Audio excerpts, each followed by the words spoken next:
Okay, welcome everyone to today's stream, and we're joined today with Carlos, by Carlos and Richard, Nick, myself, James.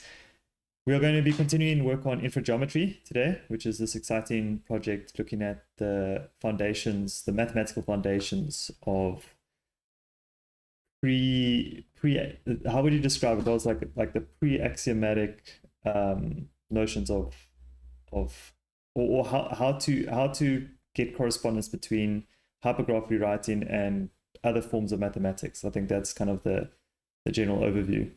And what's interesting is we actually were chatting about this yesterday, and we were thinking about the framing of the whole project, thinking about like the relevant questions that we can specifically get the community engaged in.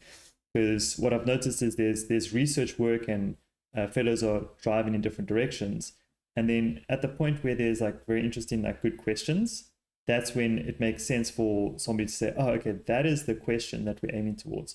So the framing of the project and trying to think about how to ask the best possible questions was an interesting topic of conversation. But yeah, we get into that. Figuring out what the right questions are is actually harder work. So one of the goals of the stream might be like, what are the right questions to ask? We'll see if we can get to that by the end. But yeah, with that, I'll hand over to Carlos.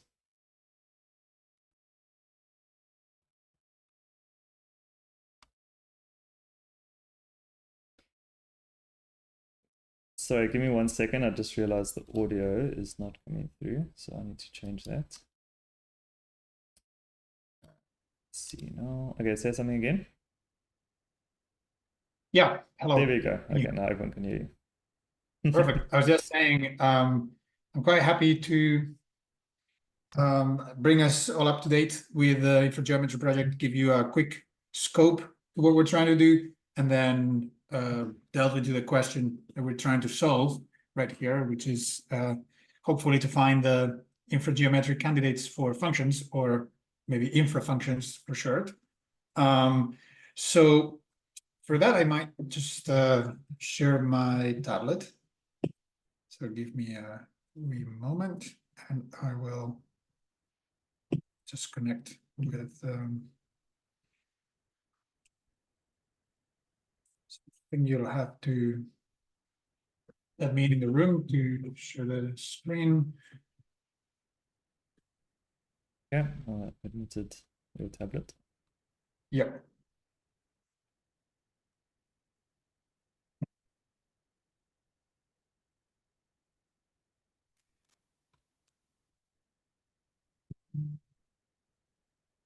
All right. So I can share.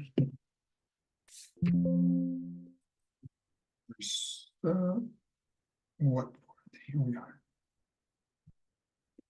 Give me a second. We can share the screen here. Okay, looks good. Everyone can see this? It's a plain white screen. Yes. Great.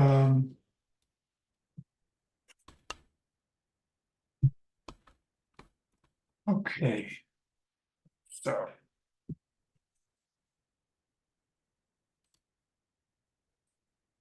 I'm changing screens. All right. So what's the idea of infrageometry?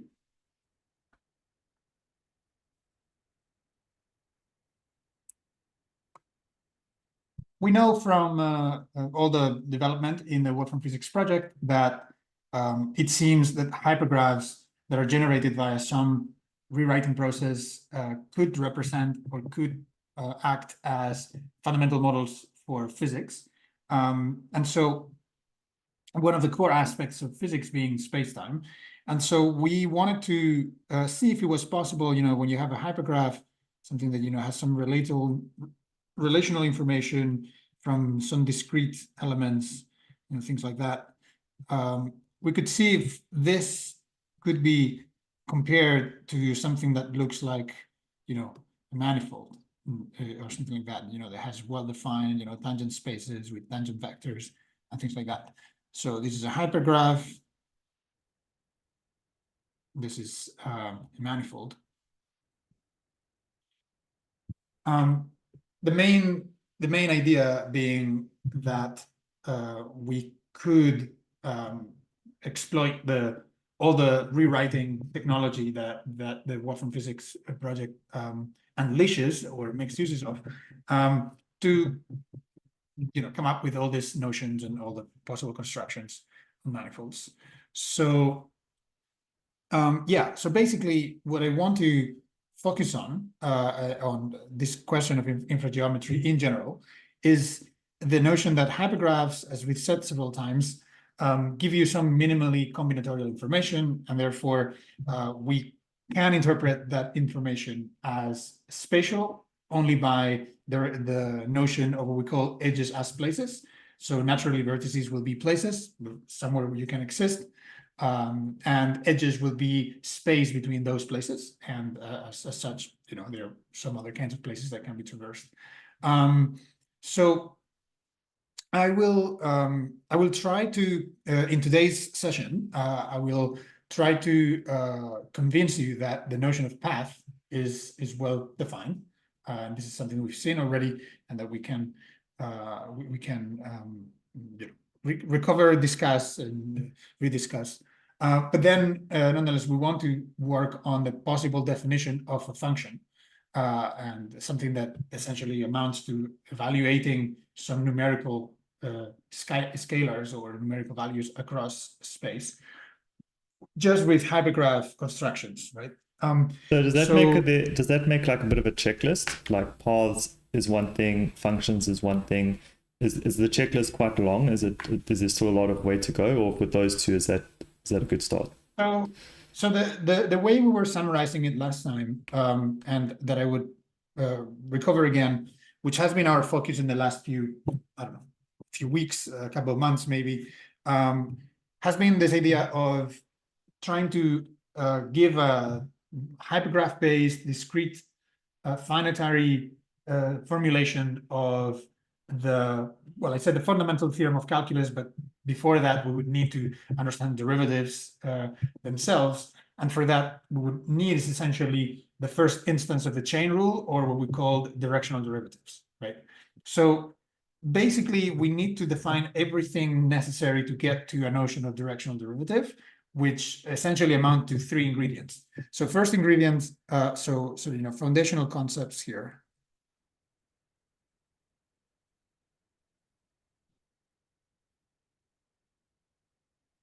So top of the pyramid is directional derivative.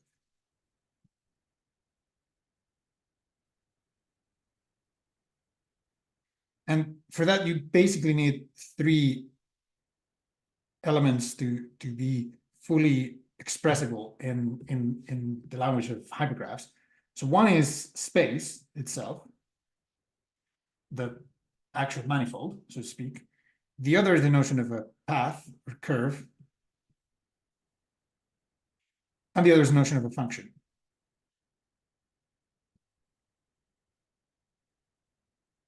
Or a scalar field.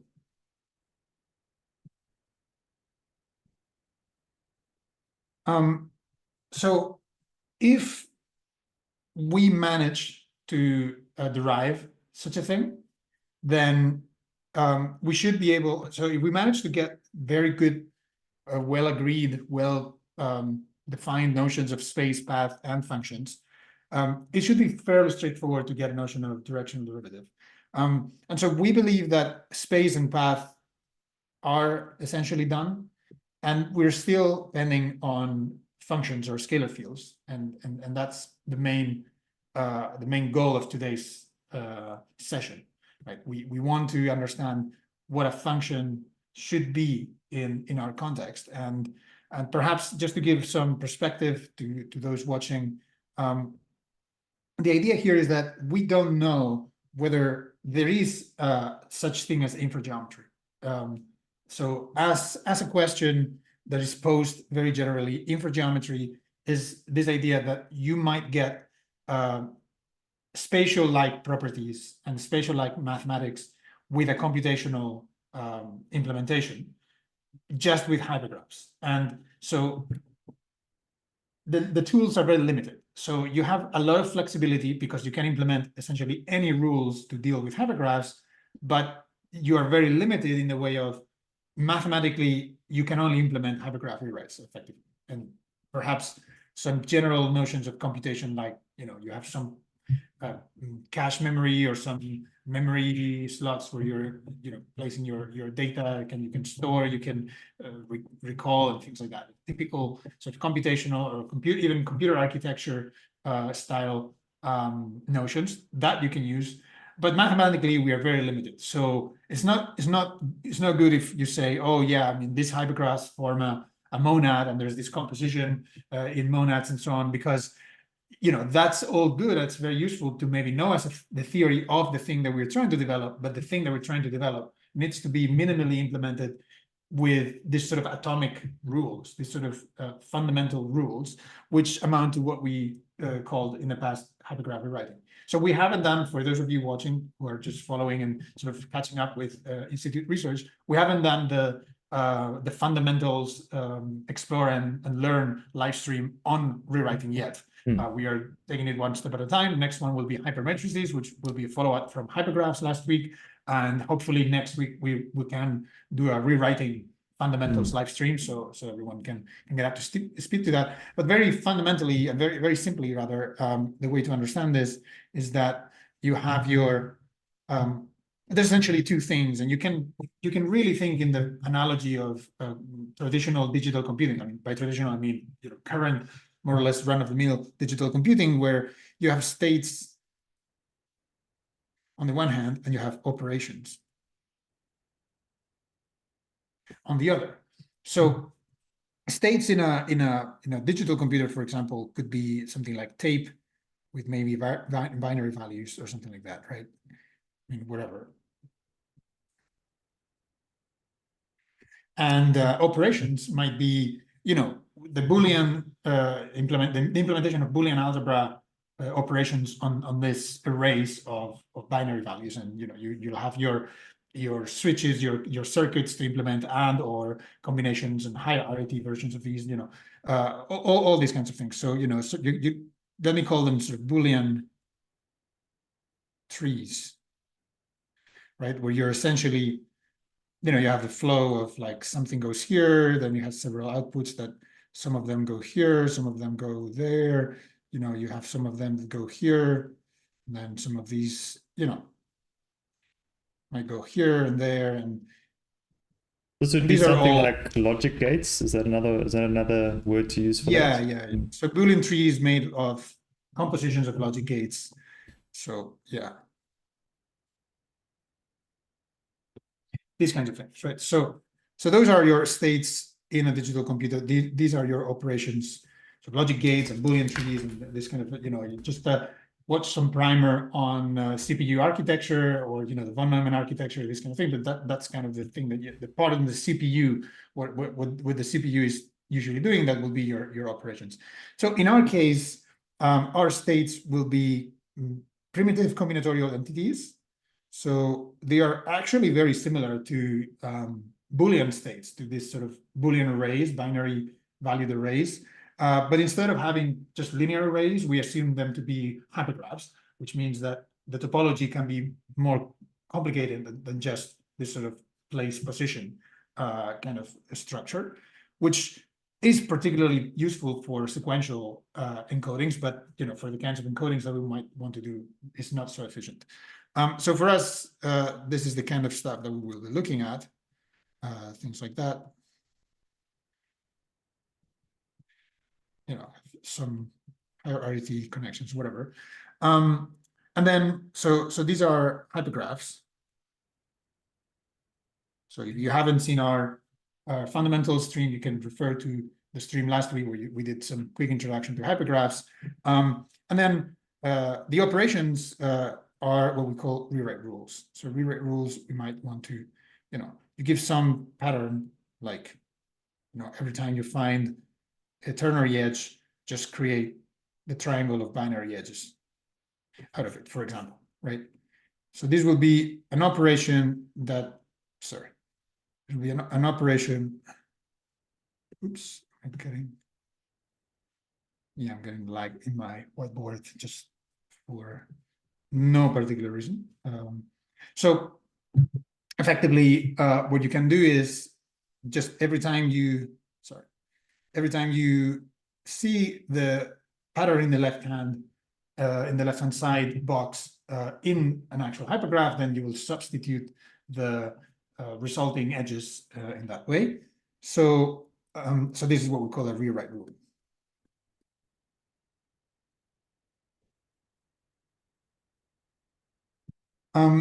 So those are the operations. So it's very flexible because, as you can imagine, you can implement essentially anything, any big pattern into a small pattern, any small pattern into a big pattern. In principle, this is very flexible. Now, of course, the intuition is that we should be using the smallest possible rewrite rules that allow us to do things.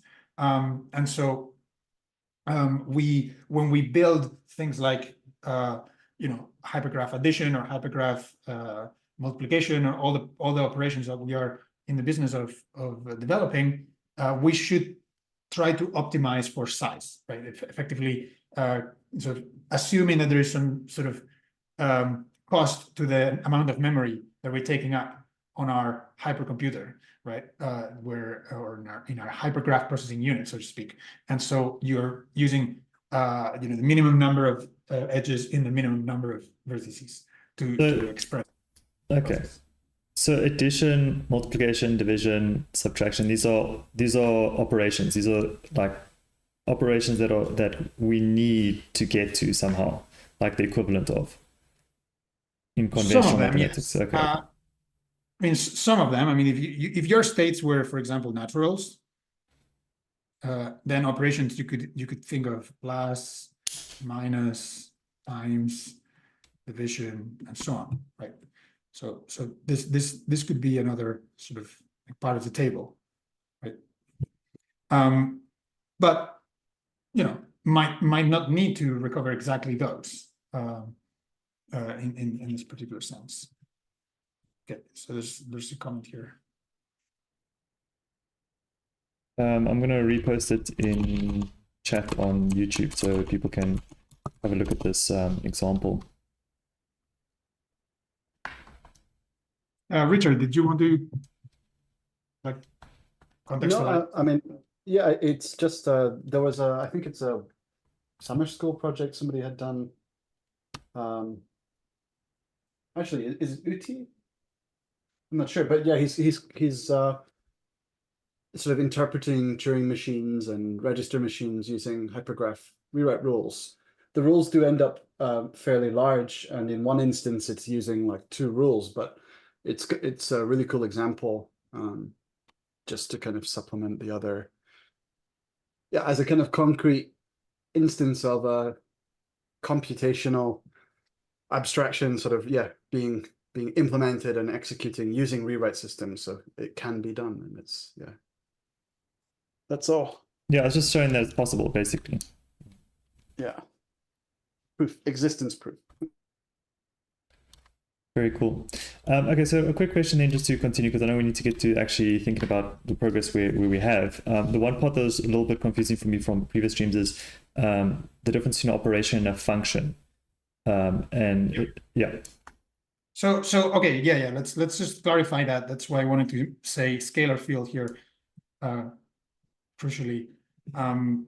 So when we say function, we mean function in the context of differential geometry, right? So if you have any intuitions about theoretical physics in general, and or differential geometry, then think of scalar field. Right? That's the. I mean, we are constantly sort of jumping back and forth between more pure mathematics, more physics, and we say field, people might bring up ideas of the gravitational field or a field of velocities in a fluid or something like that, as something like a distribution of values, something that is continuously changing across space. But if we say field, then we are more into the algebra, into the pure mathematics. Then we mean sort of an algebraic set with 2 operations and addition, multiplication, and so on, like a number field in this sense. Okay, so that's got those operations built in a field. Yeah. So I'm just saying that let's not confuse these two because Okay. they, I mean, we're just unfortunate. We are just in a fortunate situation that these names are just used across these two things, and they mean completely different things. And I mean, more to the point, they are related. They are not. The meanings are not related, but the objects that they refer to are related, in the sense that, as a very quick sort of disclaimer or dispelling of misunderstandings, sort of the, maybe I'll say here, sort of like with a warning sign here. You have a space. A curve is usually something that goes from a parameter set into the space, and the function, something goes from the space into a parameter set. And I'm calling it a parameter set just to distinguish that this is typically a field of numbers, right? Typically in differential geometry, this might be R or C. So that is a number field in that particular case.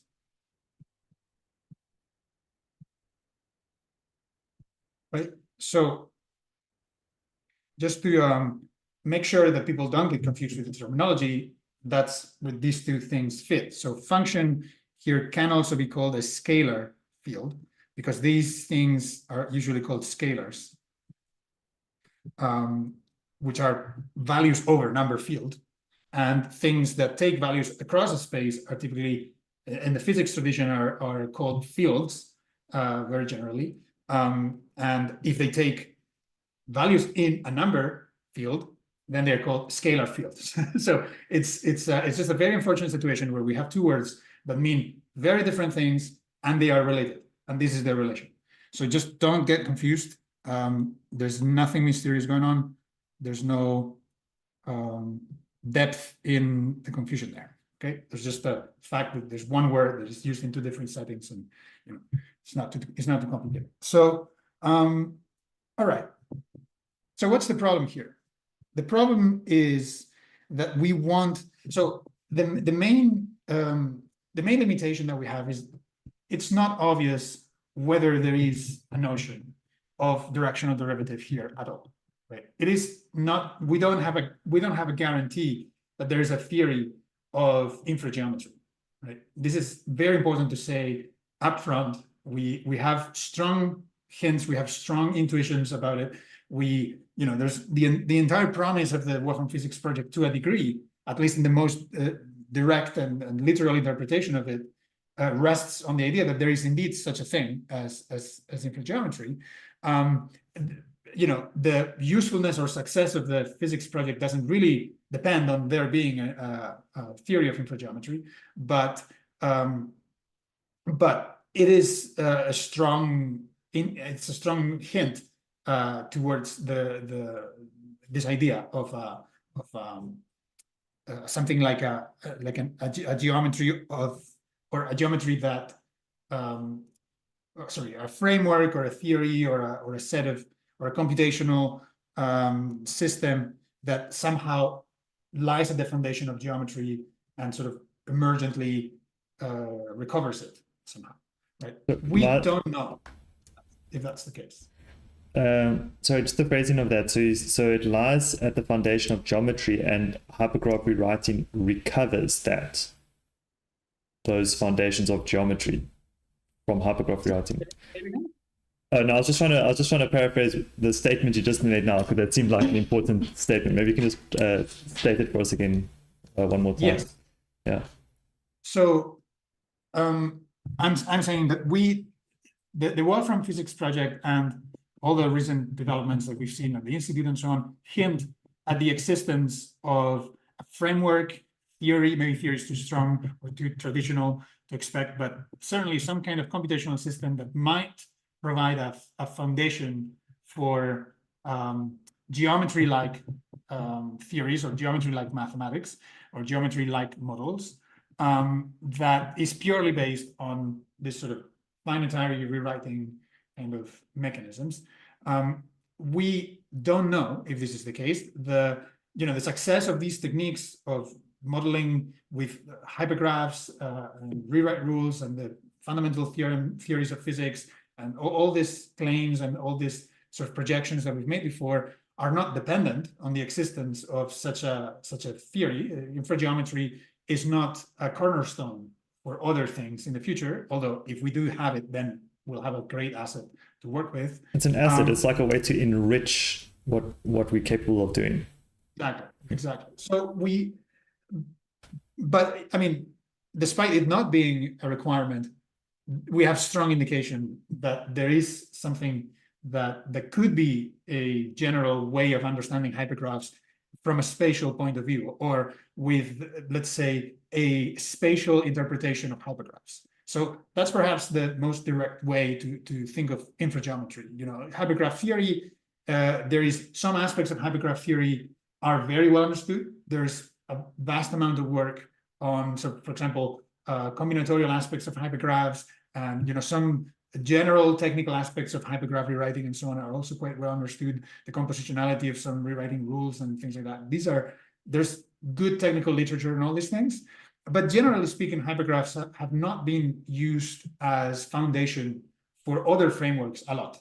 Not to say they've been barely ever used as foundation for other frameworks or other theories. And that's where the physics project on the one hand started to innovate. In my opinion, one of the ways of innovation there was the fact that hypergraphs were being used fundamentally as sort of the infrastructure of the informational systems that give rise to that. So and even more so the rewriting part, like there's even less literature about rewriting, right? Well, I would say the rewriting part, the concept of rewriting was somehow more at least divulged in some sense. I mean, Stephen Wolfram himself, of course, having written New Kind of Science, having popularized all these sort of cellular automata systems, and in general, autonomous systems have been much more widely studied, and rewriting systems in particular have a relatively long tradition. But hypergraph rewriting systems were quite novel, and I think most of the novelty in hypergraph rewriting was the fact that hypergraphs were being taken as primitive objects of encoding instead of as the subject of research, right? So that's kind of the asymmetry of something like the hierarchy research that I do here, or the infrageometry project that we're also doing now. So anyway, so maybe let's focus on to something more practical, and let's go back to where we are in terms of the infrageometry project. So remember, so basic concepts.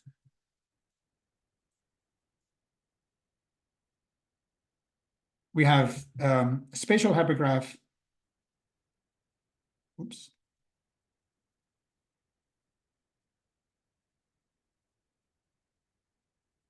This is some elementary combinatorial object that will give you some.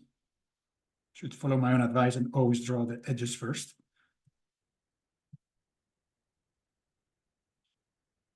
So you have something like this. Maybe this is filled. Maybe this is filled. And your vertices are locations. Your edges are places between these locations. So we are referring them as edge places, and vertices as vertex places. And we want to interpret, as I said, given a hypergraph, which technically we might consider as maybe not even connected, it's not so important, but just an undirected multi-hypergraph. So that means that all the information that an edge carries is a collection of vertices. And so implicitly, we are assuming that there are no self-loops just for simplicity, because self-loops might just not work that well, and they don't really purchase that much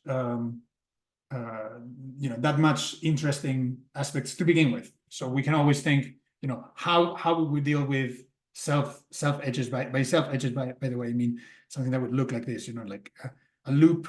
There's a binary edge with a vertex of its on its own. Something like a ternary edge would look like that, you know, and so on. And these things we will, I mean, we certainly want to consider unary. So things that are just single vertices that are sort of highlighted, you know, they just have one edge on that vertex. But these kinds of things we want to rule out. We don't want that sort of non-simplicity, that self-edge structure. We just rule out for simplicity right now. So there's a difference between unary and self-loop. I thought that was the same thing. No. Oh. So, yeah. So okay, don't have to go into it now, but okay. Yeah. No. I mean, it's very simple. It's simply that a unary edge. So this thing, you know, if I call this vertex A, right? The unary edge that is basically just A, I can describe as A. Right? It's just the set of A.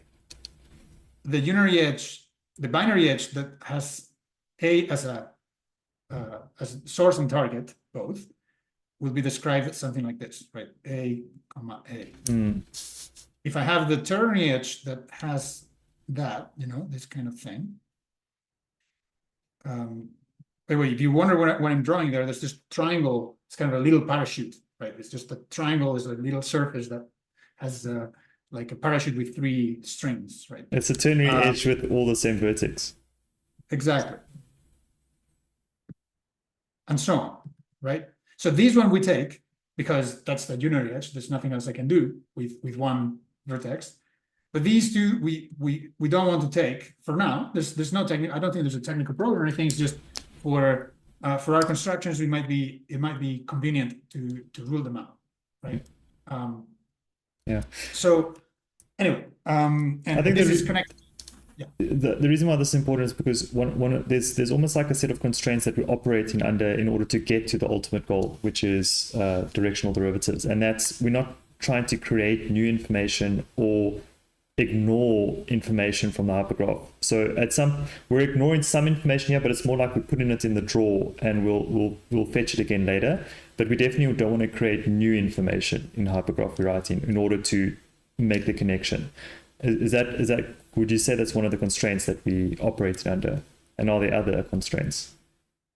Yes, no, that's certainly a constraint that we don't want to sort of create information out of nowhere. I mean, we take the same approaches in usual computing. You know, we can't just pull bits out of thin air. We will. I mean, that could be some random generation at some point if you need that. But for constructions, general constructions, we need to be sort of finitary with our information. Okay, so anyway, so that's the notion of a hypergraph. There might be multiplicity, so there might be several edges on the same type in this sense. So, for example, I could have, you know, more than 2 binary edges. There's more than one binary edge on that particular location, right? So tying those two. So, you know, if you want, you can think that this is a simple hypergraph in the usual technical sense of simple that carries some count for each edge location, right? Or you could even think about it as a complete hypergraph on a set of vertices that carries just a multiplicity count that is valued in the naturals, so including 0, right? So some edges are valued to 0, and those are the ones that are not in the hypergraph, and some edges are valued to 1, and those are the ones that you just draw once, and then 2 and 3 and so on, right? So that's what I meant when I say it's a minimal combinatorial object. When I say a hypergraph is a minimal combinatorial object, that's essentially what I'm referring to. Right? You have some entities, which are your vertices, and they're being related by simply the links that are undirected, that carry no more information than just the collection of things being related. Okay, so all right, so that's our spatial hypergraph. The way we traverse, so paths. So there's spatial hypergraph. There's just paths. The way we traverse our hypergraph, let me just select it and copy it.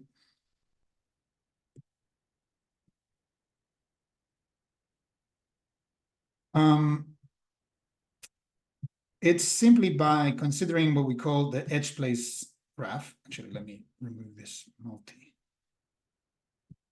It's here, just for simplicity.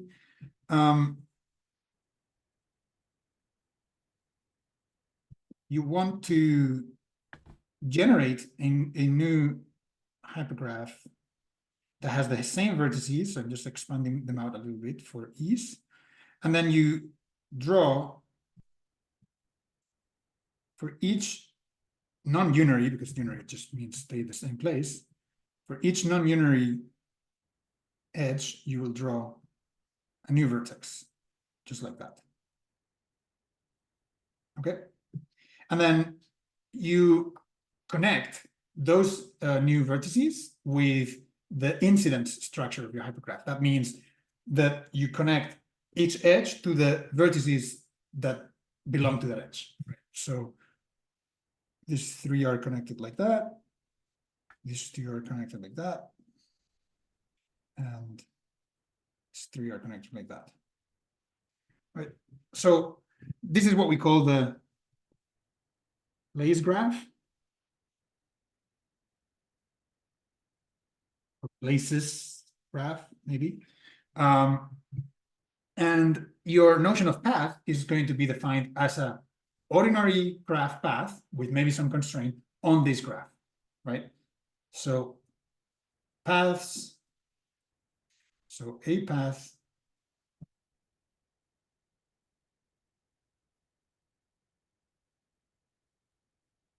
pi will be a sequence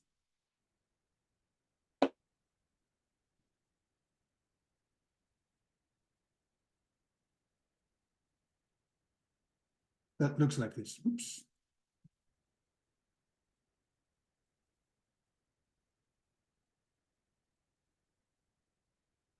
Right. So that's just summarizing the fact that you're not allowing to go up one edge and then come back from that edge. You need to only connect places that are main locations, main landmarks, so to speak. I mean, we referred before to this sort of spatial analogy where we're in a little spaceship, and these are outposts, and the edges are the empty space in between. So you always need to connect outposts in your path, right? So this is a conventional bipartite graph, pairwise bipartite graph.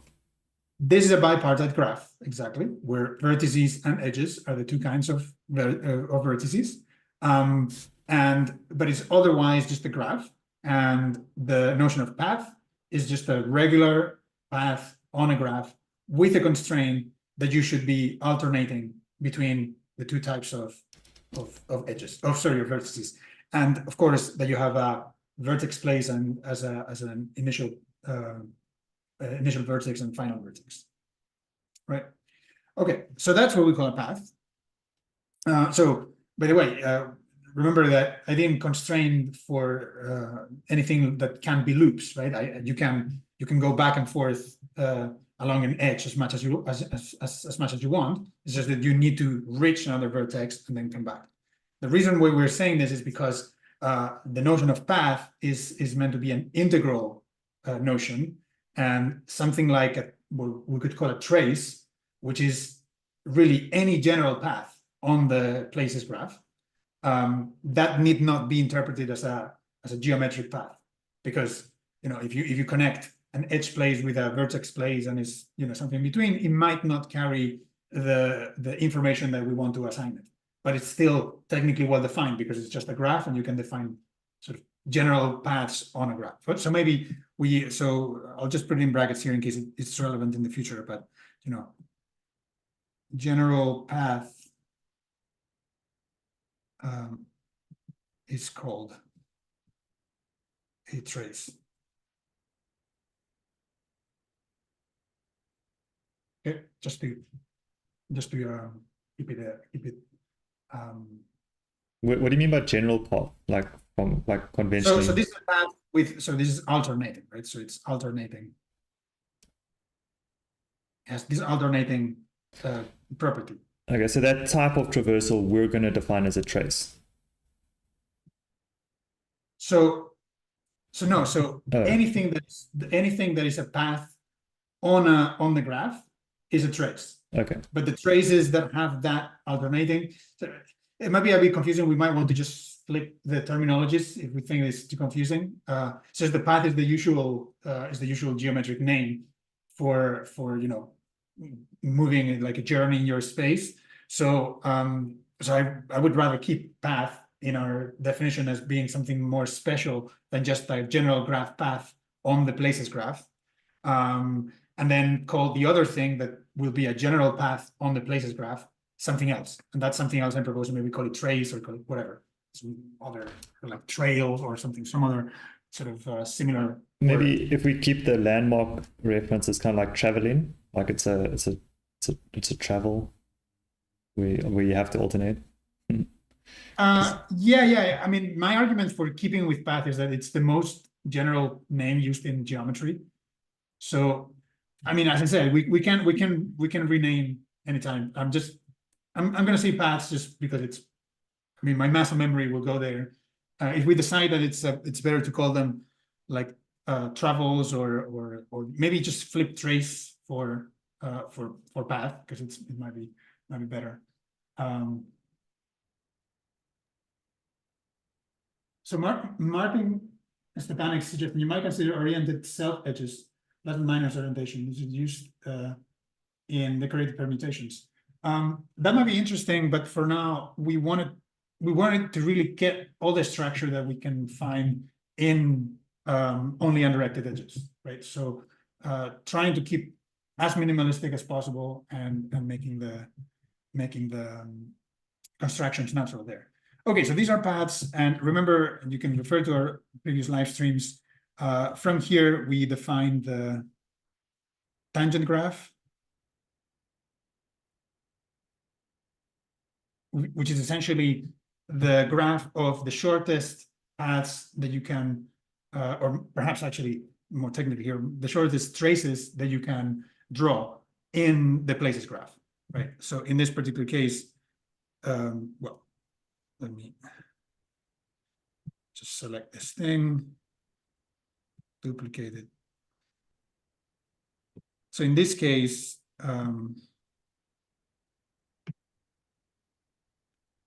you would get, for each edge, you will get a forwards and backwards arrow, right? Because you can go both ways. So there's not much structure that I'm implying here. It's just. So by doing this, you're adding directionality, but importantly, because they go both ways, we haven't added or removed any information. That tangent graph currently has the exact same state as the hypergraph at the top. Absolutely correct. Yeah, and the directed edges seem to be sort of implied, right? Anyway, I was just commenting in the chat, and it might be helpful, or it might help me or others. Is the motivation for this places graph the fact that sort of in a non-hyper, let me just say non-hyper to uniform graph, is that normally an edge is enough to tell you where you're going to go because there's no ambiguity. It's like I'm at a vertex, and given some edge, I know where I'm going to go. But in a hypergraph, between two vertices, there are sort of many different edges that can get you there, and not in the sense of the like you want to preserve the information of which edge actually took you to the destination. Exactly. Is that? Yeah, exactly. So just to characterize graphically what Richard is saying, which is absolutely correct, is that in a non-hyper situation, we are on the right here. So if our little spaceship is over here, and we decide to travel along the edge, our destination is uniquely determined, right? We get here. Yeah. You don't have anywhere else to go. That's the ultimate destination regardless. Exactly. So it wouldn't really, if we are to complete the journey along the edge, it will be equivalent to say we are going through this edge, or we're going to work towards this vertex through that edge. Those two things are the same information. But obviously when you are in a hyper setting and your edges are potentially higher arity, If you're in a spaceship over here and your space is like that, and you decide to travel along it, then you have two possible directions that you can go, right? So that's not sufficient information. It's not a problem, but it means that you have more choice. And the edge itself doesn't constrain a single path. It doesn't constrain a single journey, right? So that's why a journey here will have to say, well, you go through this edge and your destination is whichever vertex, right? Interesting. It almost feels like a dimensionality increase. It does, exactly. Yeah, that's exactly what it is. Yes, that's a very good point.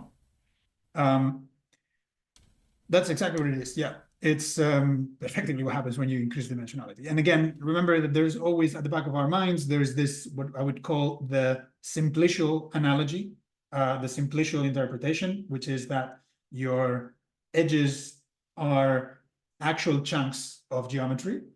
It's not necessarily the case that we are thinking that this is true, because otherwise we would just be doing, simplicial geometry or discrete differential geometry, which are well-developed areas of study. So we can certainly take a lot of inspiration from those, but we are still sort of remaining, at least I am staying a little bit sort of agnostic about the exact interpretation of the edges. So that's why I'm not just saying, oh yeah, a binary edge is a one-dimensional chunk of space, and a ternary edge is a two-dimensional chunk of space. Yeah, I see what you mean. In other words, the information is talking about some information that exists in geometry, but we're not saying that this geometric shape has some kind of exact geometric shape in this. Exactly. Yeah. So obviously, if you were to, for example, embed these shapes and represent hypergraphs graphically, as they should, then these things are literal chunks of space, right? They are lines, they're triangles, and if you go for the proper geometric representation, then the edges will be these higher dimensional regions of space. But we are not making that jump yet. Yeah. We always keep it in the back of my mind, just for reference, so people get used to. So there's a simplicial. This is the simplicial analogy, and analogy is underscored here. It's like it's an analogy. It's something. Yeah. It's a mental model with which to think about this. It's a callback to something that is familiar to us, but it's not. We are not assuming anything. Okay. I have a quick question. So you traveling along this graph, the concept of starting somewhere, ending somewhere, being in an in-between place, is that an operation or is it a pre-operational concept? Isn't that adding information, the fact that you now have a start and an end? Yeah. So that's a very good point. These are the kinds of things that, because we can, okay, so very good point.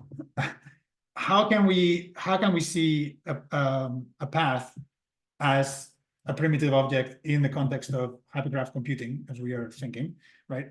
Well, a path is nothing but, so we can be looking at the places graph instead of the full hypergraph, but the full hypergraph will also do. But for completeness, let's look at the places graph, which is a bipartite graph.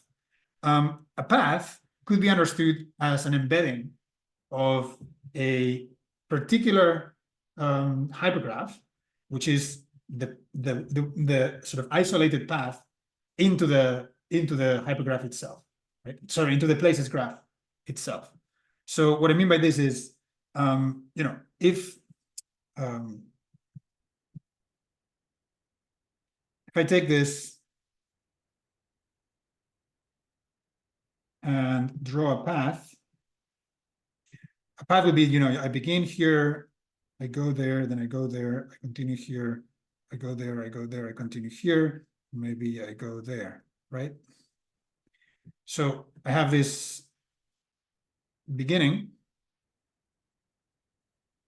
this middle points, and this end, right? So that is me drawing on top of a hypergraph. That's not a hypergraph primitive concept. So what is it as a hypergraph primitive concept? Well, you take a model hypergraph that just looks like this, right? 1, 2, 3, right? You call this 1, you call this, what, 4?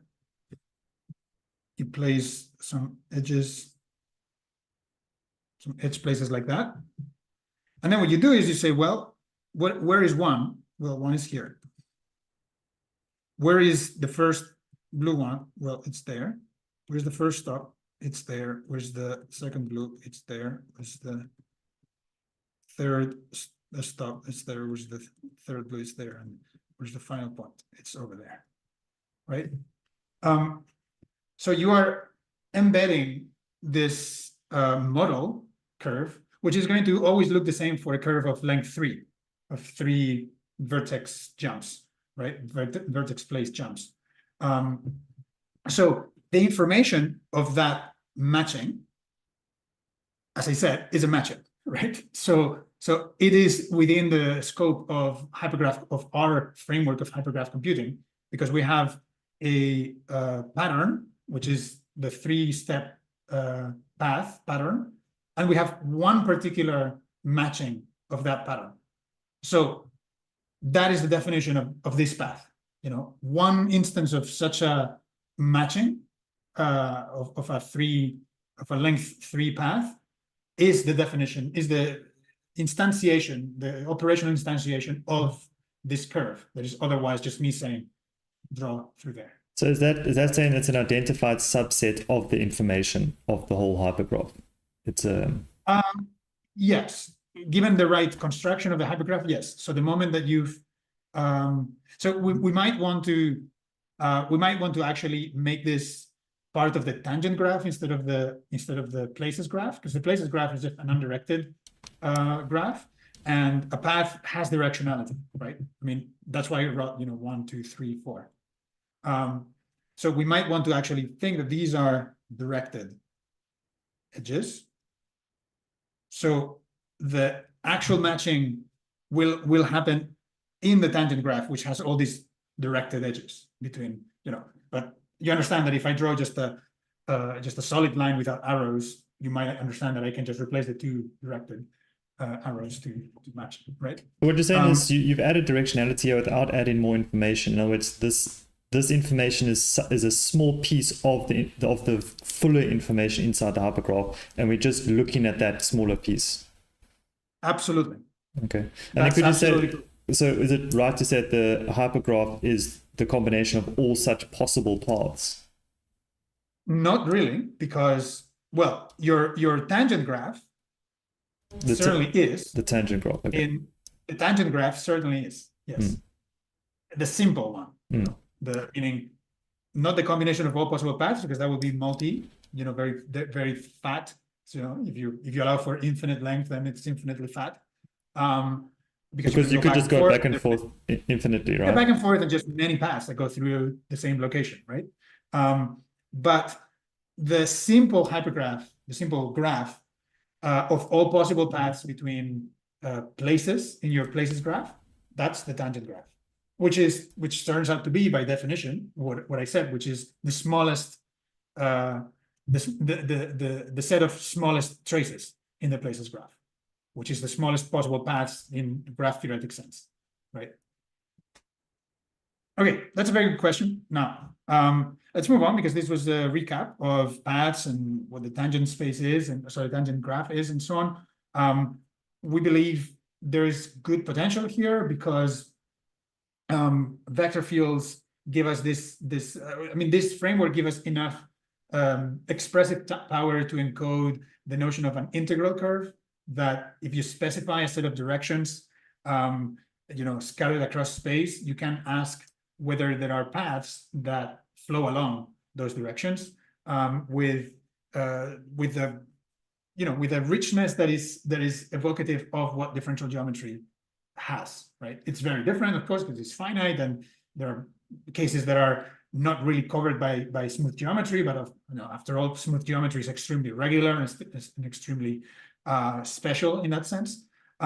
So we believe that there is enough potential here so that hypergraph, spatial hypergraph, then places graph, gives us this very good handle on paths and the notion of tangent vectors and the notion of vector fields and the notion of integration.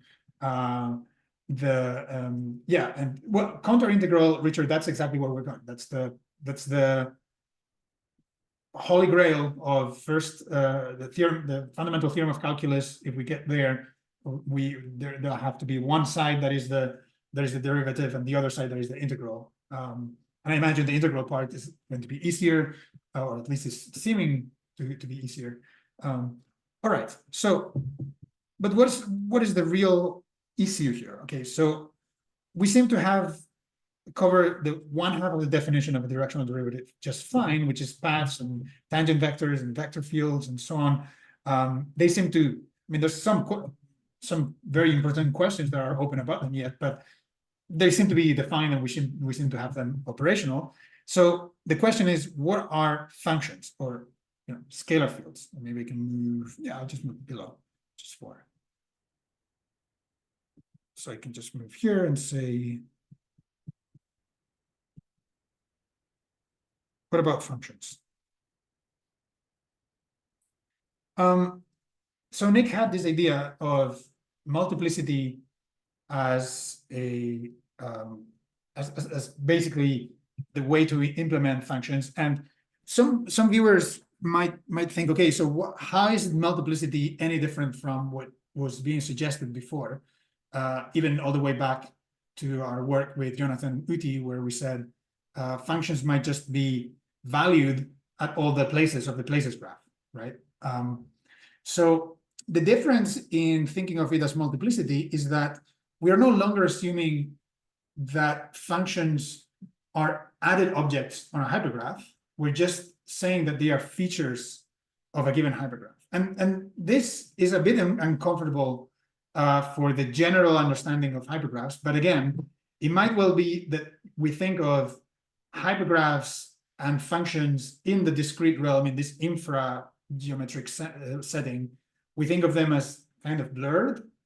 And if you think about it, the difference between a places graph and an actual hypergraph is only the fact that we are distinguishing two types of vertices. But in terms of the data structure itself, one can't really distinguish if what you have in front of you is a places graph or just your primitive spatial hypergraph, right? It's just that we know that we keep in memory that two vertices are labeled differently or something, and you can make constructions with those and so on. So in that perspective, taking multiplicity as the notion for function becomes extremely natural, because it essentially allows you to not throw extra information on a hypergraph and just allows you to say, well, if you have this distribution of edges, then there's function-like information that is there, and you can change it by changing the distribution of edges, which would amount to changing the distribution of functions. So I think it's a very good starting point. There's more to be said, because you in some sense, to recover the geometric notion of function, we do have this strong intuition that there is a space that is somehow static and independent of what things exist on it. And then there are things that live on it, like functions and sections of bundles and vector fields and tensor fields and all that stuff, right? So we might want to see how we get to that level of that level of analogy with geometry. But for now, I felt multiplicity, functions as multiplicity was a very interesting angle, because it basically tells us you need only be concerned with hypergraph constructions, because functions are just going to be a property of your hypergraphs, right? So they're just going to be a way to parse your hypergraphs instead of objects defined on top of your hypergraph, right? So, so in this sense, a function might be, a curve or a path has this notion of there is a set of possibilities within the hypergraph, and then we choose one. So similarly, a function you could think of as there is, okay, maybe it's important to, okay, so if this has multiplicities,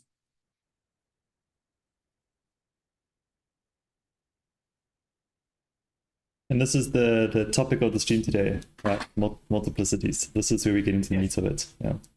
yeah, multiplicative multiplicities, that's we're trying to go for the pun. So if multiplicities are between 0 or 1, meaning you essentially have a Boolean hypergraph, where there is either an edge or there isn't for a given collection of vertices, that's what we call, or what we can call, a skeletal. Okay, so Skeletal. given two vertices, how many edges exist between just those vertices? So not even that. That would be constructing the adjacency graph. Okay. But I mean, that's a construction that is very popular in the literature, actually. But I'm saying something that is simpler. I'm just saying, you know, if the multiplicities, your edge multiplicities are 0 or 1, then that's what we call a skeletal hypergraph. And just to understand what so a skeletal hypergraph is a hypergraph with multiplicities 0, 1.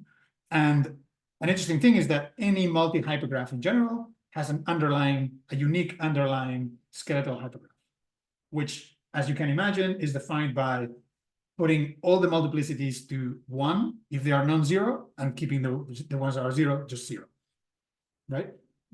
So just so you understand, so you know, if you have a hypergraph that looks like this,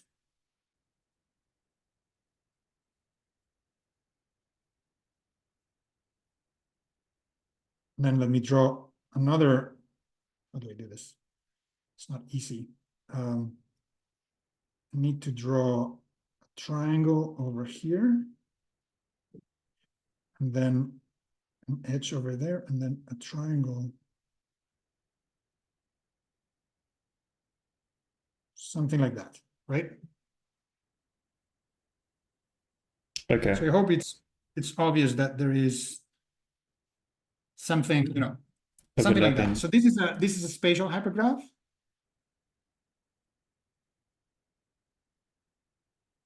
And then, oops,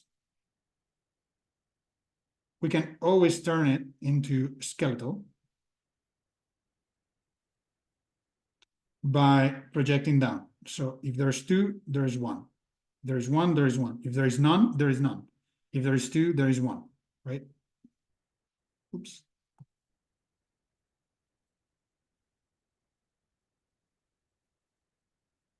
So what are the bones that are keeping these things connected? Something like that.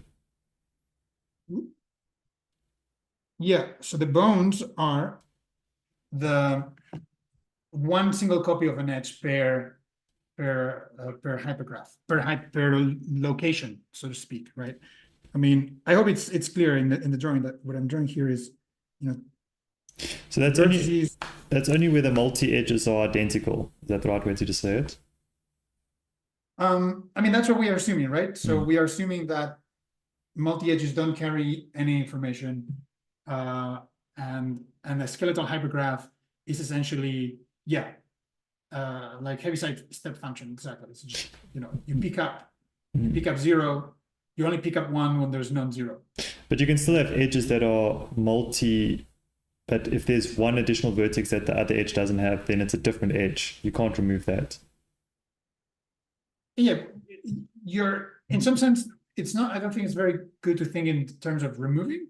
It's more about you given a hypergraph, you project down, because right now everything is undirected. So it seems that we are trimming and cutting things out, but it might be that the hypergraphs are directed or they have some extra information about them. The skeletal hypergraph, I would always define as a simple undirected hypergraph. Okay. Right. For my terminology, right? So you might have, I don't know, you know, this to make it even more explicit. You may have several, between any collection of vertices will be several edges of that same type, in general, as a spatial graph. And then the skeletal hypergraph is the underlying. Again, these are early conventions. We might want to say that the spatial hypergraph really is the skeletal one, because in some sense that's sort of like the ground topology of space. And anything beyond that is space with features, because that we're going to interpret that as functions, right? Like all the possible. So in this, with this terminology, let me just keep that terminology for now. Spatial means has multi-edges. Skeletal means it has the foundation. With this terminology, just like paths are particular choices of these kinds of patterns embedded into your hypergraph, right? Functions are just particular populations of the skeletal hypergraph, right? So given a skeletal hypergraph, a function will be a way to populate that skeletal hypergraph to turn it into a spatial one, meaning basically you need to sort of sprinkle some natural numbers on top of your on top of your skeletal hypergraph, right? So I think it's probably a good idea to think of the skeletal hypergraph being some form of topological ground truth, and then a spatial hypergraph that has possible values of 0, right? So that's why it's important to kind of like disentangle them. Like you begin with a spatial hypergraph. It might be multi already, doesn't matter, but it always has a well-defined skeletal hypergraph, right? And you want to really focus on that as the topological information of your space, so to speak. And then by sprinkling natural values over it, right? You then define other so-called spatial hypergraphs according to our notation, but most importantly, what you define is essentially this sort of population on top of the skeletal. It's like weight in a way. It's like it's weights. Yeah. It is literally weights. I mean, we're just sort of being fancy and very more visual than saying weights, but it is weights at this point, right? It's just natural weights I mean natural values, so whole number valued weights. So with this interpretation, two notes. So okay, let me just define it here. So maybe the notion of a infra. Sorry. So functions, yeah. Oops.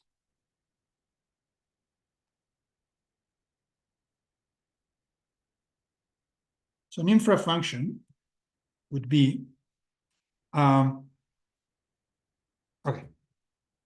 Let me introduce. What is mult? It sends a places graph to the naturals. Okay, why places graph? Well, it's just convenient that we've abstracted vertices of this. Sorry.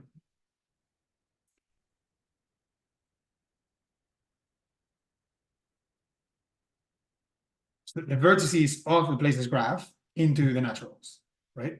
That's another way of saying you're counting. You're counting the number of edges that are present at every possible place, and by place here means vertex or edge place, because there may be more. So the picture of that is.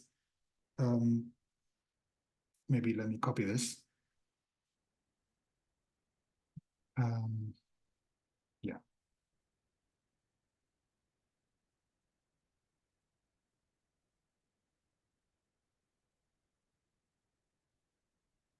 You take this thing, you apply, oops, you apply mult, and what you get is the skeletal. Okay, let's throw some unaries just for good measure. You get the skeletal hypergraph.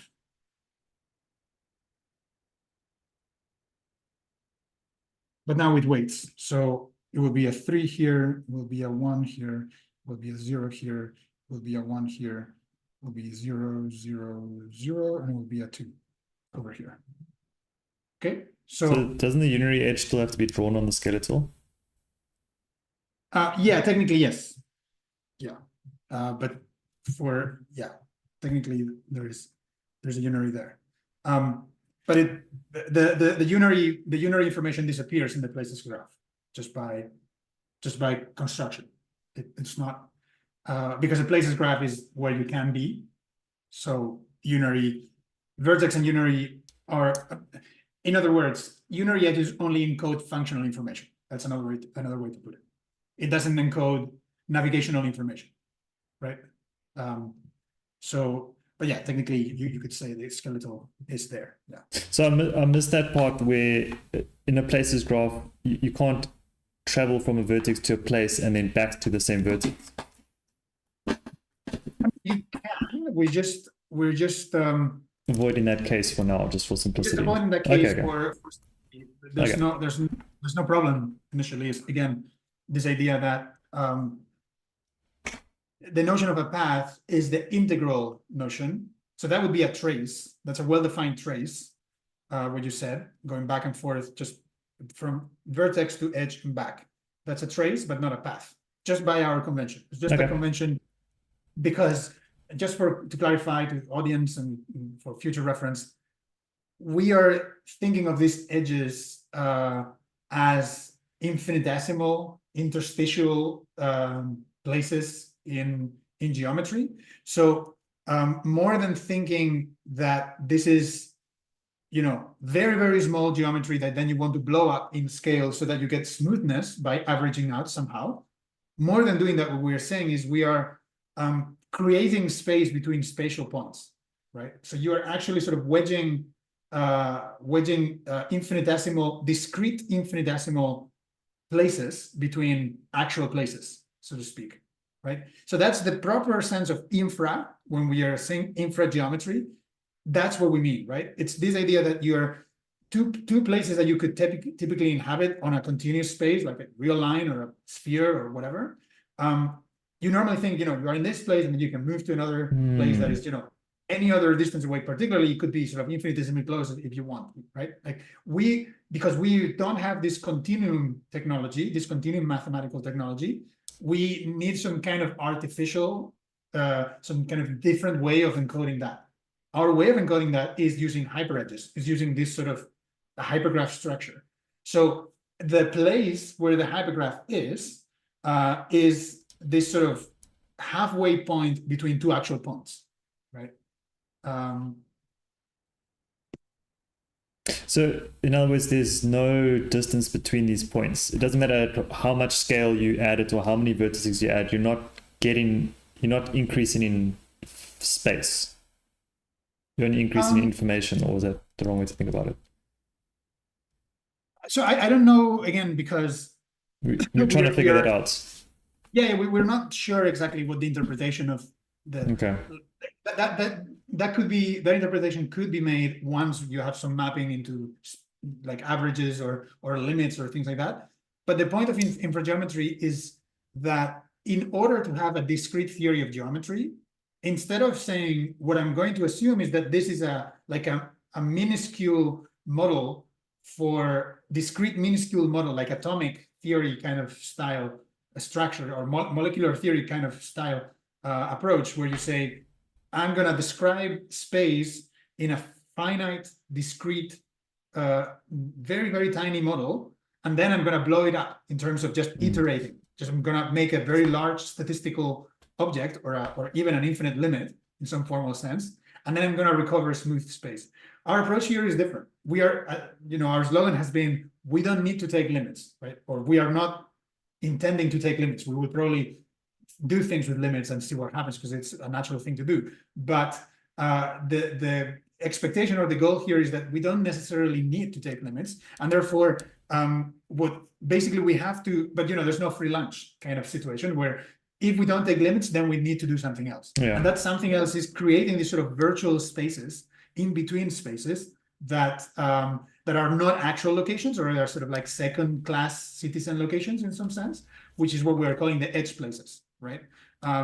So it's in that sense that that you're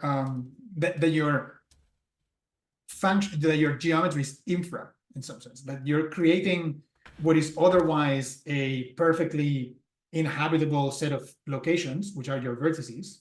You're creating this in between points that in principle are not inhabitable, right?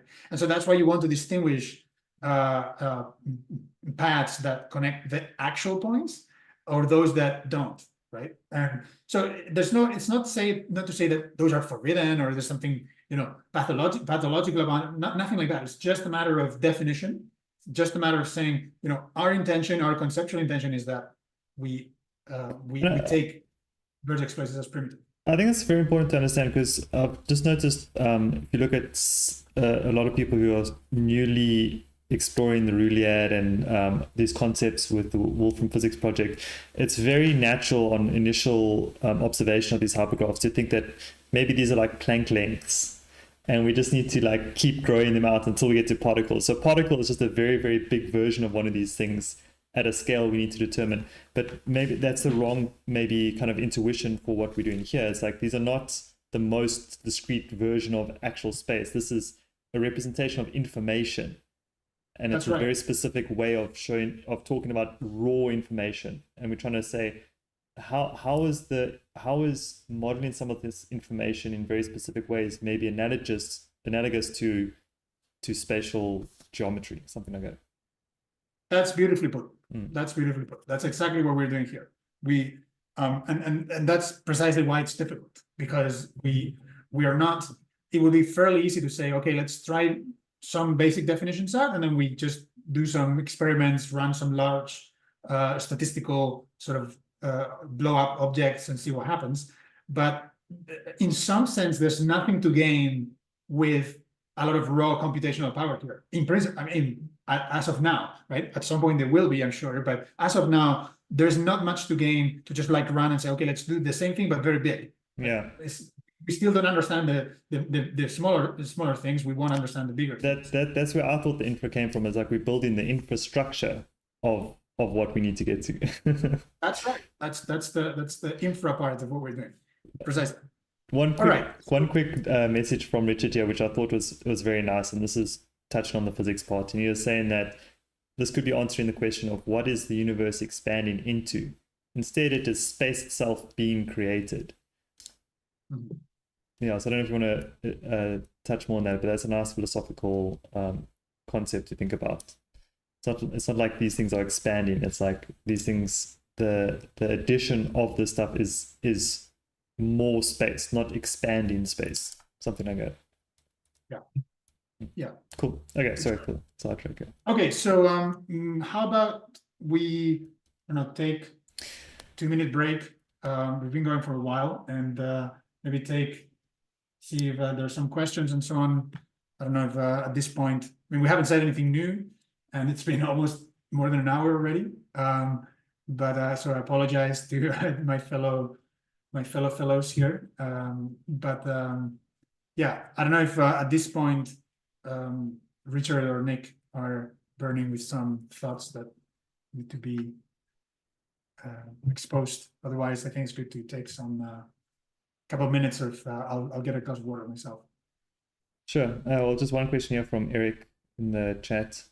So is the image of mult in fact a function of skeleton H implies N? In other words, mult takes in a hypergraph and returns a number of each of its places of the skeletal hypergraph.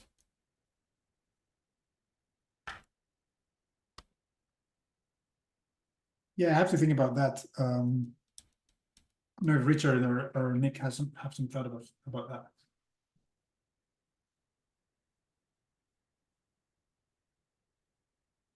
So in other words, you're taking the skeletal hypergraph and you're getting to numbers by applying the function. So in other words, the input. Well, it's like you can read the multiplicities off, but you're always operating on these skeletons, right? I think. I mean, so the information is always staying there. It's up to you whether you want to sample some part of the graph or all of it, or.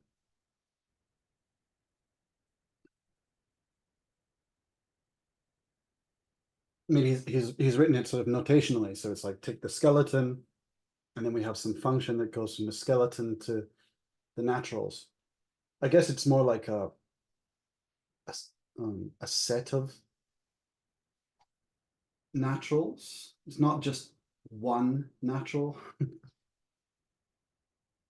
Well, the point is it's an assignment, right? So the multiplicity itself is the function, right? Is the scalar field analog. So it's Yeah. assigning natural values from places. Yeah, exactly. So that's what I mean. So it's not a function from H to some single natural, but writing it in the YouTube text is probably not the easiest thing because he can't use any notation or whatever. But yeah, it's like scale H is a function in a sense, which goes to the naturals. So it's probably more like scale H to F to. So is there a function that goes from spatial to skeletal and back? Would that be a function operation? Or what would that be? Is that an operation? Like there's probably a set of rewriting rules that can get you there. So would that be considered more like I know it's a view, but if we're trying to actually construct this thing, would you have to actually construct it somehow? Would you have to like create some sort of rewriting rules that gets you there? I don't think so. I mean, this is the kind of thing that is kind of given for free, and that's what I meant by, having the usual computational affordances. Yeah, it's unclear. I mean, it's unclear that you need. I'm not sure how much of the infrastructure to compute with hypergraphs we need to formalize with hypergraphs themselves. But this is always kind of the weird thing. I mean, it's probably not the right way to focus on in the beginning of a sort of a theoretical exploration of this kind of computational system. And saying, you can count the number of duplicates of something is probably fine. Like it's we are likely to be able to implement that computationally in whichever way we decide to do infrageometry practically. So, okay, right.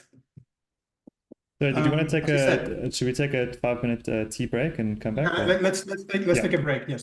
Cool. Break. Okay. We'll be back in 5 minutes. Yep. Cool. Thanks everyone.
you know, but the fact that they're connected would be like the skeletal information that Exactly.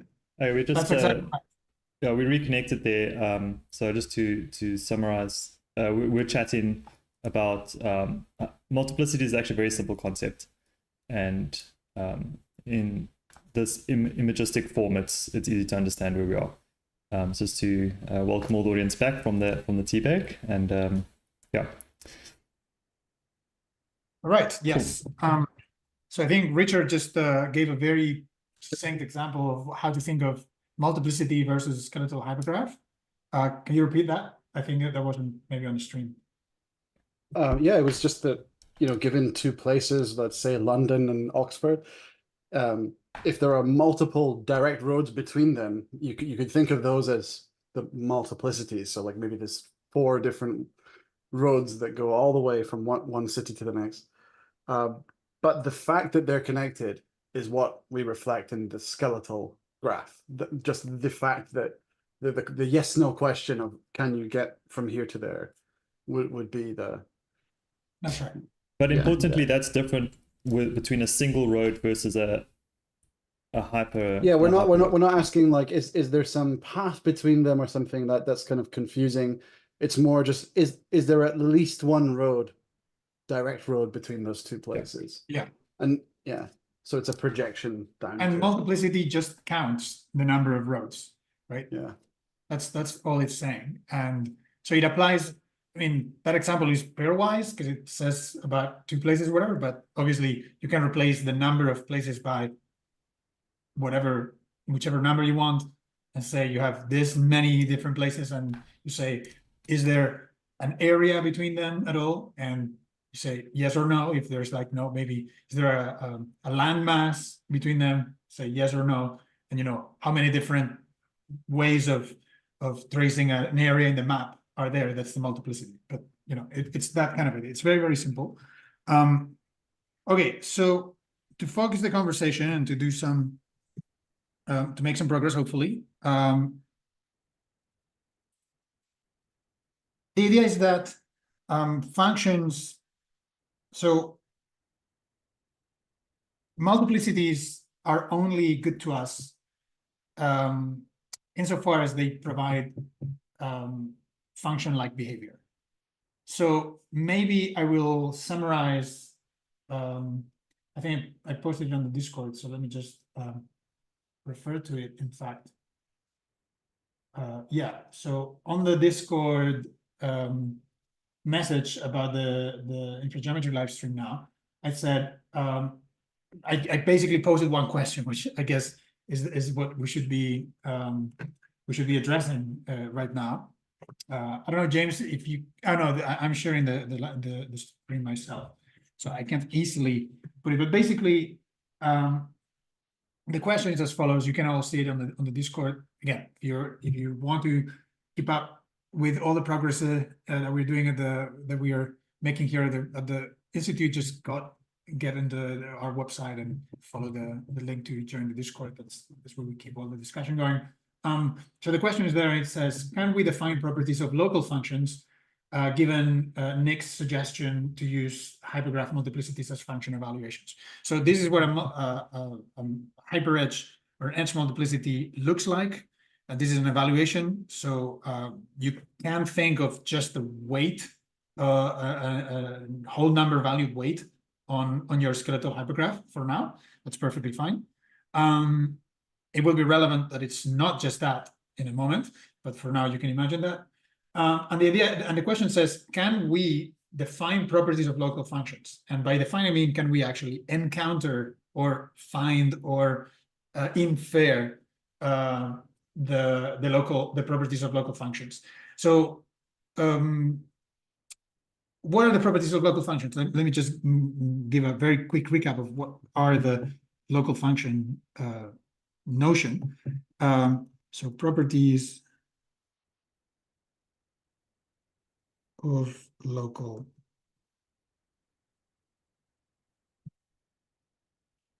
functions. We have a few. So we have, so local functions, as you know, these are concepts from topology. or geometry, in which you have areas of space that have values assigned to each point. So they have some f with values in some number field, and then there's another area, and there is a g with values in the same number field. So there are things that can be done when these functions overlap, right? When they have overlapping regions, there are constructions, there are things that can be done with these functions there. So what things can be done? So we have additivity,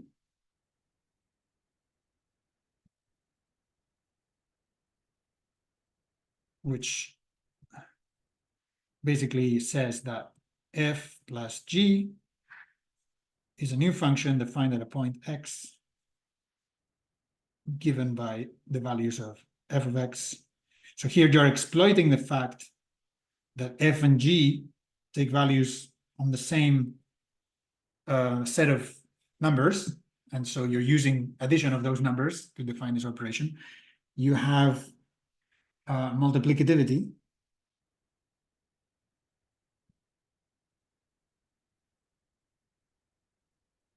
where the product of two functions, let me just denote it by juxtaposition, no symbol between them. The point x is defined by, just as above, this is called a pointwise definition, where on this notationally might seem like cheating, but on the right-hand side, those are the values of the function at that point, right? So those are numbers, you can multiply them.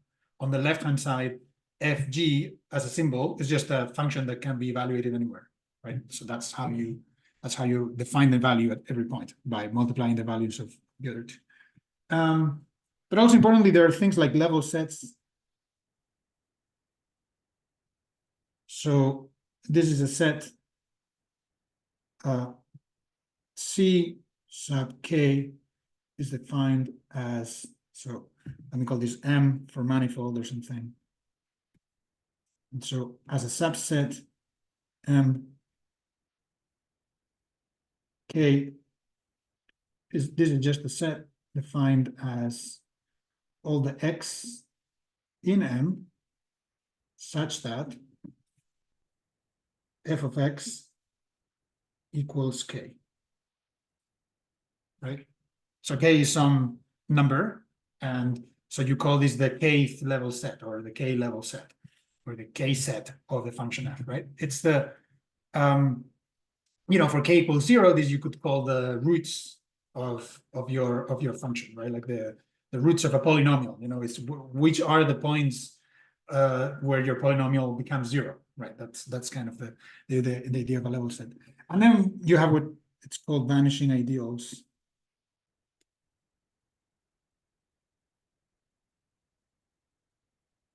It's a little bit more advanced algebraically, but it's a pretty simple notion, which, given S a subset of M, so given that I sub S equals the set of all F such that F evaluated on S equals 0 for all S, little s, in big S. Okay. So the vanishing ideal is particularly nice because it's an ideal. That means that it's a subalgebra, it's multiplicatively closed, and it's absorbent of all other sets of functions. So that is intuitively obvious because this set that I just defined is the set of all functions that vanish on a specific subset of the manifold, right? So if you take any other function and you multiply that function by that ideal, by a function that vanishes on the set, by the multiplicativity property, you get that new function also vanishes on that set, right? Just because of the basic fact that 0 times something equals 0, right? So So these are, I mean, there are more things that one could list, but these are essentially the main things that characterize functions, right? The fact that you can add them and you can multiply them, which is a property that is directly inherited from the fact that they are valued on an algebraic number field. The fact that given a value, you can specify a set, and the fact that given a set, you can specify a family of functions that characterize that set, right? This is essentially what I would say summarizes the notion of local functions very, very succinctly. So the question today is, can we take these notions and can we find them?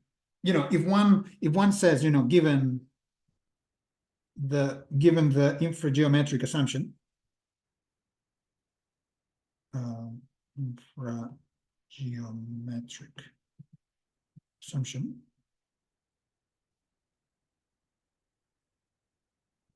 in which M should be replaced by a hypergraph, let's say more specifically a spatial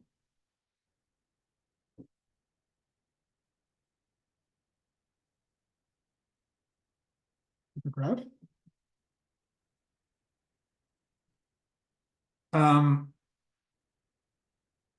What, you know, given this, does mult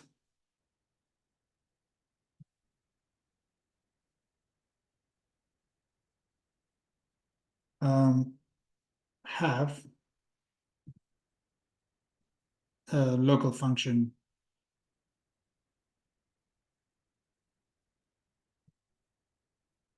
like properties?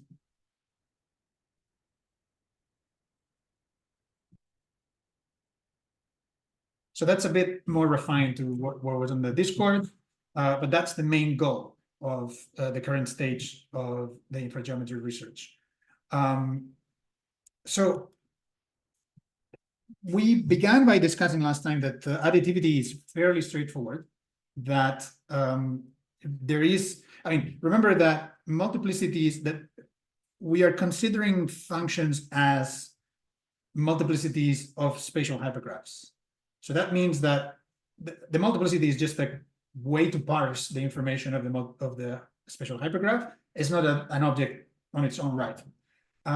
So the object in its own right is the hypergraph itself. So what this is telling us is that we should come up with hypergraph constructions that, you know, given two spatial hypergraphs, can we, or two or more spatial hypergraphs, can we do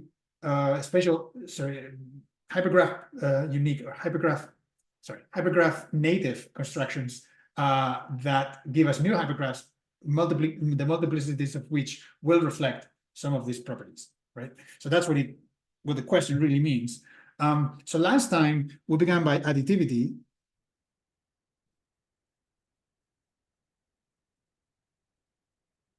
And we began by saying, all right, given hypergraph 1 and H2 spatial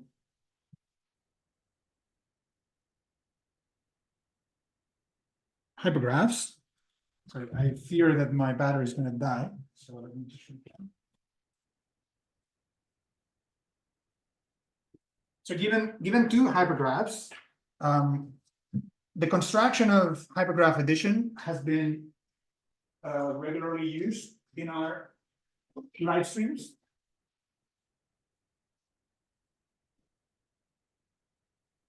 So might be no surprise that we can indeed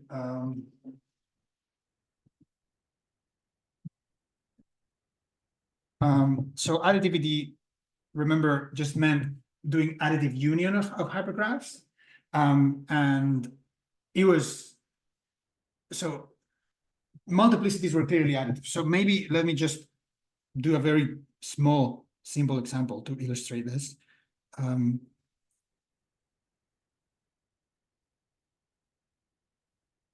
So I'll consider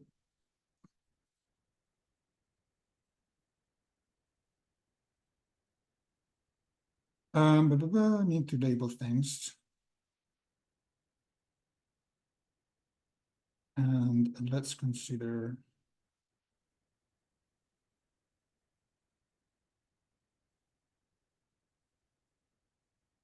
Three, 4, and 5. Okay, so call this. Let me just call them A, B. It's just. This is A. This is B.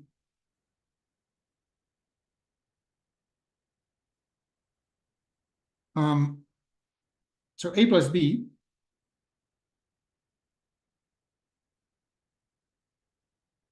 is going to be this hypergraph. Actually, you know, first thing, just so everyone gets the idea of what hypergraph addition is, I draw the same. I draw the additive union of the vertex sets. So I will draw 1, 2, 3. Oh my God, the lag in this tablet, very nice, unbearable. So I'll do 1, 2, 3, and 4. It's becoming unusable because it's overheating. I don't know why. Should we save this page? Maybe restart from here on a new page. Possibly, I don't know if that's. I think the problem is with the tablet as a whole. I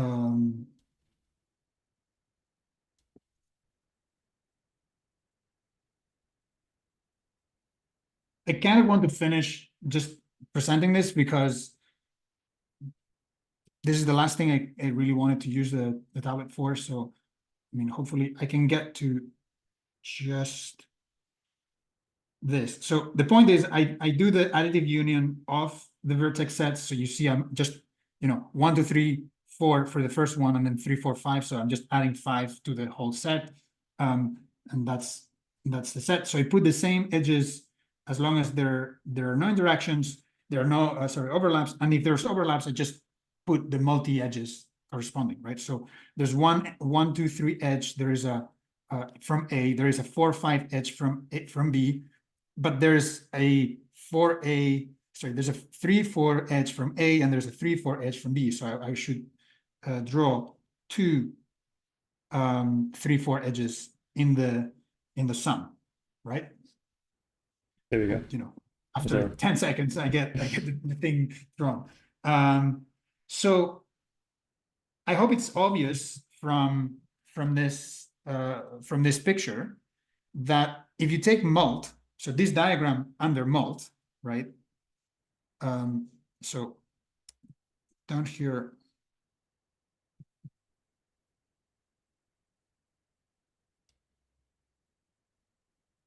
Right? So under mult, let me just, I will just draw some kind of skeleton each of the hypergraphs. So, oh, geez.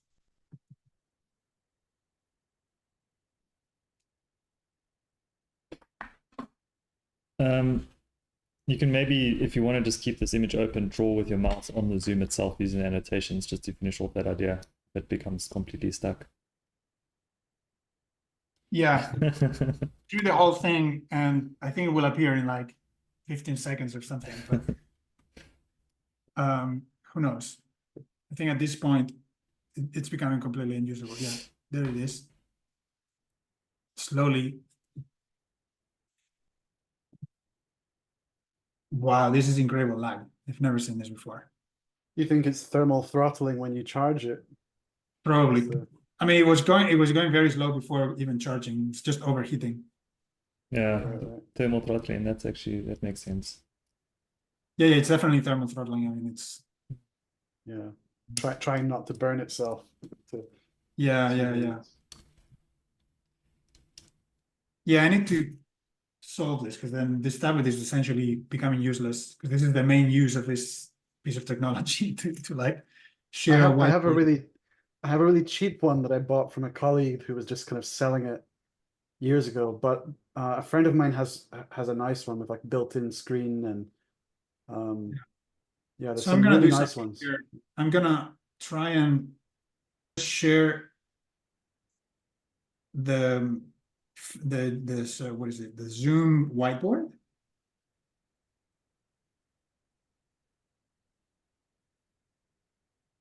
With the hopes that there's less graphic overload here. So let's try. Okay, So cool. remember, I was trying to illustrate, you know, what A, B, this looks much better. Yeah, it works great. It's super responsive right now. The issue might be with the actual app, the Windows whiteboard app that I never liked. Yeah. So, Well, okay, so if you remember what I drew, I hope that it's in your memories. Actually, yeah. I mean, let me just draw it very quickly again. So I had something like this. I have something like, oops, what happened? You know, 3, 4, 1, 2, 3, 4, and this one was 3, 4, 5. So the addition, remember this was filled. The addition was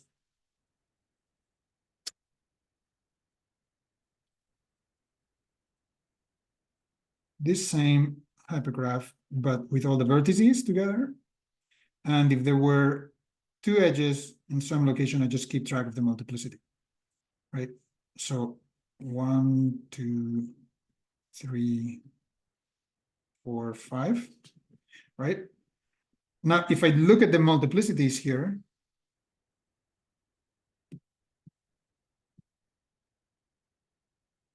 let me just represent them with some kind of skeletal diagram like that. And this one is the whole thing combined. Right? So the multiplicity here is 1, 1.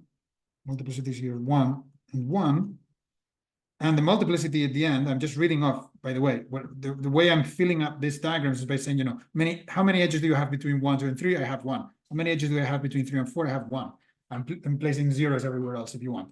How many edges do you have between 3 and 4 in B1? How many edges do you have between 4 and 5 in B1? So that's why I wrote those. And then if I look at A plus B, how many edges do I have between 1, 2, and 3? I have 1. How many edges do I have between 3 and 4? I have 2. And how many edges do I have between 4 and 5? I have 1, right? So if you just take those values, it is obvious that what I get here is that sort of mult A as an assignment of numbers to the naturals, mult B as an assignment of numbers to the naturals from the skeleton equals mult A plus mult B, right? Where that plus is local addition of functions, right? So it means that, you know, in all places where you take values, you just do your local operation of addition, right? Your whatever corresponding value.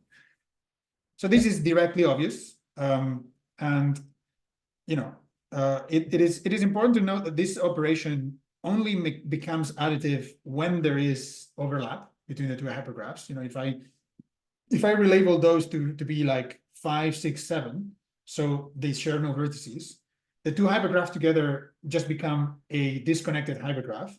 And so the thing is still additive because, you know, you're getting the correct statement that how many edges were there between, you know, if I just replace this for a quick remark, if I just replace this same pattern, but B were now between 5, 6, and 7, right? That means that there's no overlap between these. And so if I add them together, that's fine, it's well defined. You have a hypergraph, it's now disconnected, no problem.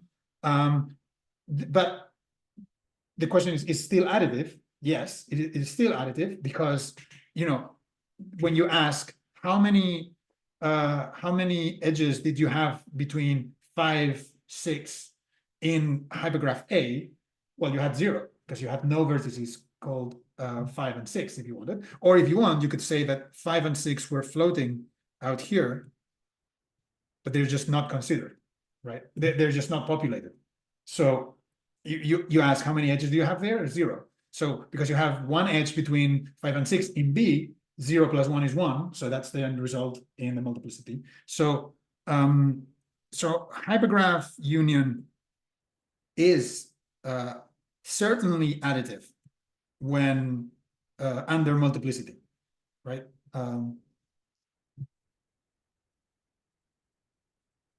Yeah, exactly, Richard. So so this essentially is tantamount to saying that there is a multiplicative identity, and that in local functions, addition is not when we're saying local functions, we mean that the algebra only operates locally, right? So if you have two functions that only are non-zero in non-intersecting sets, the function, you know, 1 plus a plus b there is just a function that only is not 0 on both a and b sets, right? So, but the addition still makes sense because you can always think that one of a function is 0 anywhere where it's not defined, right?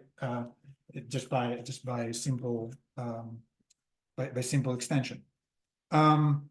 Okay, so that was additivity, and now the problem was, okay, how do we get yeah, it's a way to construct piecewise functions. So all this, so that's what local functions are, and that's what local means, essentially piecewise. So that was additivity. So additivity is great. Okay, additivity, check.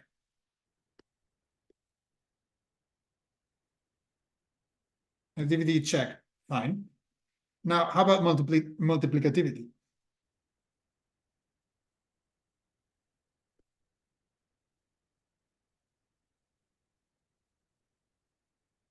Well, ideally, we would like to know what it means to take the product of two hypergraphs, right? I mean, here we knew where what A plus B meant.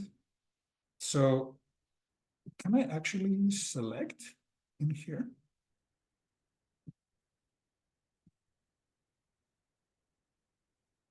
Oh yeah, I can. Mm-hmm. Can I duplicate? Yeah.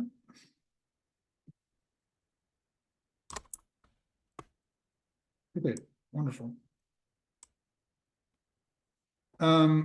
So yeah, we might just want to move to Zoom whiteboards from now on because this is much smoother. Yeah, if we can save these off, yeah, that'll be great. Oh yeah, I think they are auto-saved on your account. Awesome. So if we were to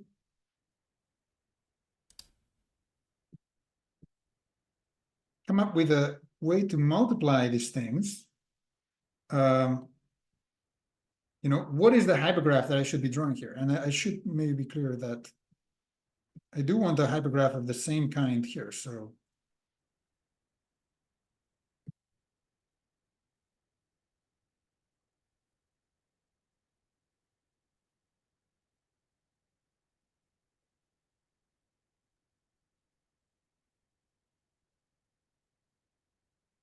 right.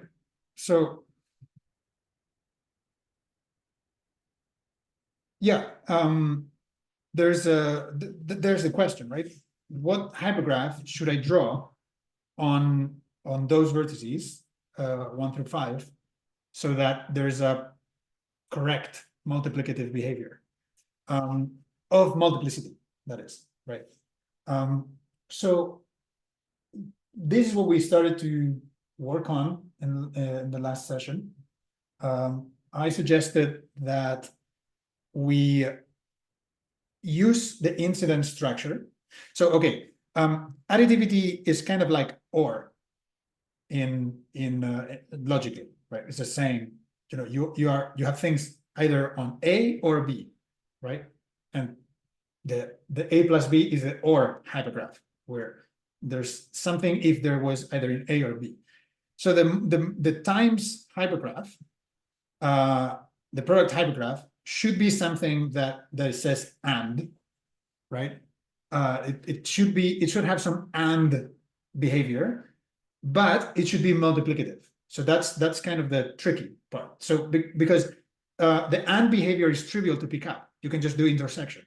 You can just say, you know, take A and B and essentially do, you know, edges of A intersect with edges of B, and that's it. And you know, that's a new hypergraph. That's some collection of edges, and whatever that edge set is, that's your new hypergraph. So in this example, what that means is that you would get this hypergraph in the end, right? Because that's the only common edge between A and B. So clearly, the multiplicity, the multiplicities in this case work out because there's only one. But you know, if I had two here, you know, the multiplicity there will be 2, the multiplicity there will be 1, and the multiplicity in here will be 1, right? Just because of the count, right? I'm just doing intersection. So the idea is, how do we get something that is multiplicative on multiplicities and has this and behavior, which is essentially the idea that you want to pick up the local structure. I had it in the other whiteboard, but basically the idea that you only pick up the local information, right? So two functions only see each other in those places where they are non-zero, right? Does it So help yeah, to that's- start? Does it help to start with what we want, or we don't know what the end numbers are that we want from this? Like, does it have to be 2 times 1? Like, is that what we're trying to recreate, or is it some kind of product? It doesn't matter. Yeah, in this particular case, we know that we want this. So here's the thing, right?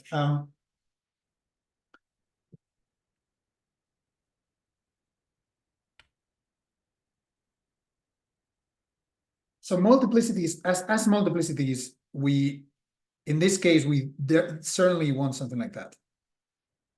I mean, okay, so in a way, if you're thinking of multiplicities as just weights, this is trivial. There's no problem here, right?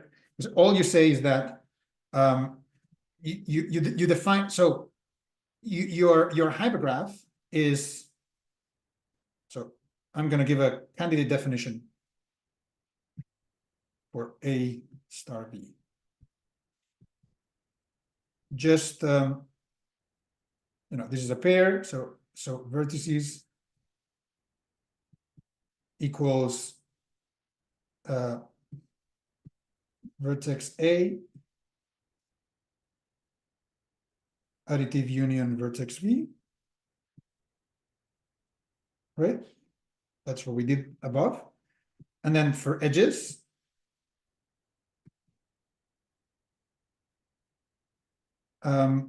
this just gives what? So it gives edges of A plus B. Actually, let me put this simpler as vertex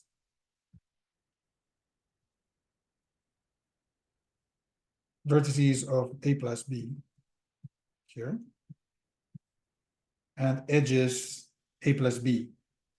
But now times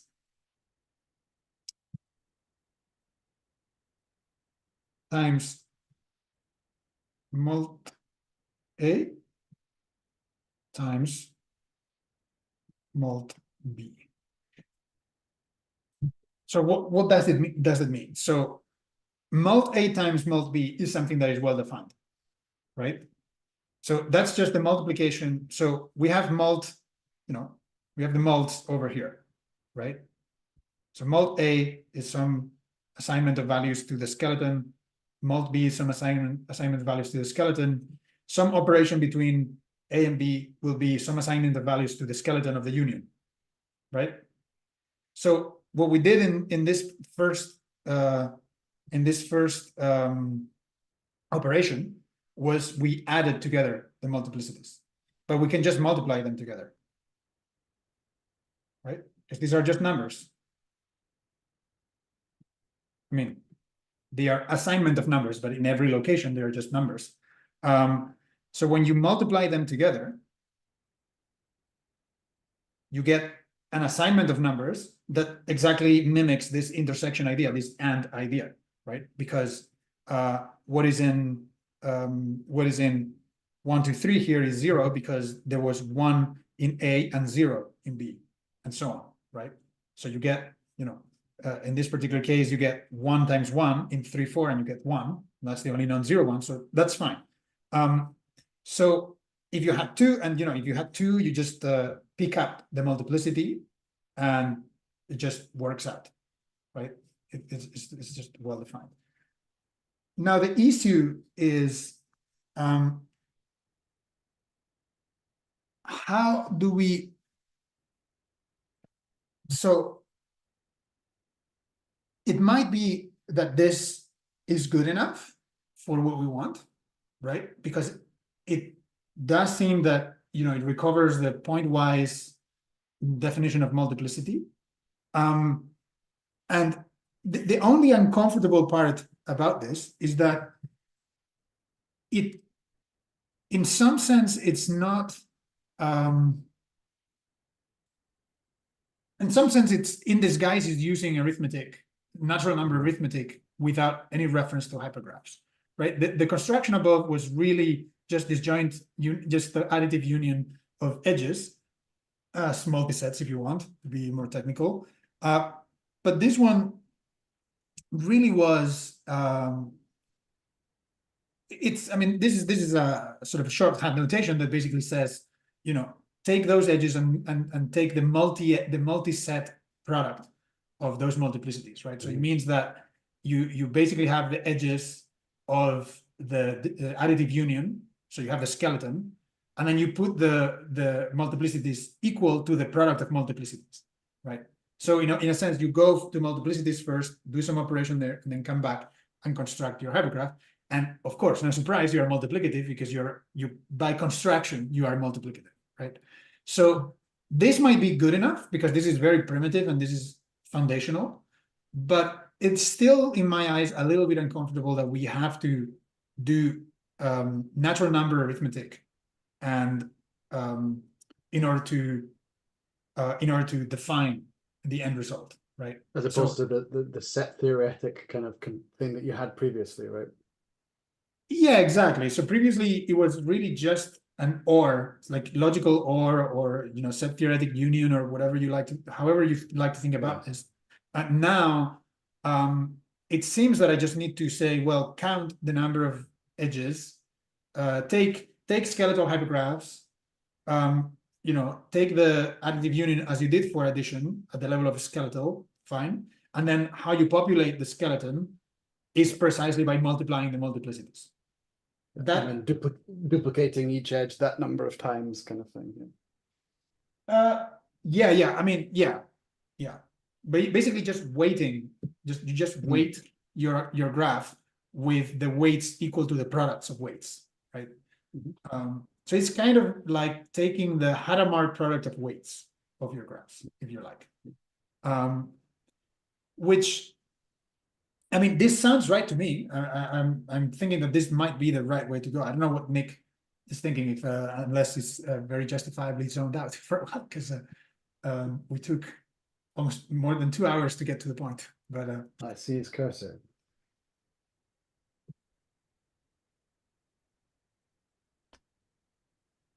He's unmuting. hey, Nick, can you hear us? Yeah. Yeah. What do you think about this? Well, I've been working on a completely different thing. Sure. Well, then I have a quick question to you. How do you feel about defining product, so function multiplication as basically just taking product of multiplicities and just constructing the hypergraph from the multiplicities? Well, I think you already said that it seems a little bit on ad hoc, that the structure of the hypergraph is not even involved, right? Well, it is, and it is but it's on the same at the same level as it is involved in the addition operation, because you do take the additive union of vertices, right? And then the edge structure that remains is a weighted and, so to speak. It's just a times operation of edges, and the other one was a plus operation of edges. So have you considered like generalizing the dot product between adjacency matrices? So like if it were a graph, right, you just take one graph and adjacency matrix over one graph and another graph, you just multiply them with the dot product. No, not the dot product, but the Hadamard product. This would be the Hadamard product. Well, I was thinking actually about the dot product. Well, what would that mean? Well, the dot product was it would be the you mean the usual matrix multiplication, right? Yeah. So that would be this. We know this, like it's the one pass rewriting with the rewrite rule, you know, like two length to path, right? Like that kind of construction. That's the answer to your question. That's what gets you the dot product of matrices, the usual matrix multiplication. This construction here is if you want to see it from the perspective of adjacency matrices, is the Hadamard product of adjacency matrices.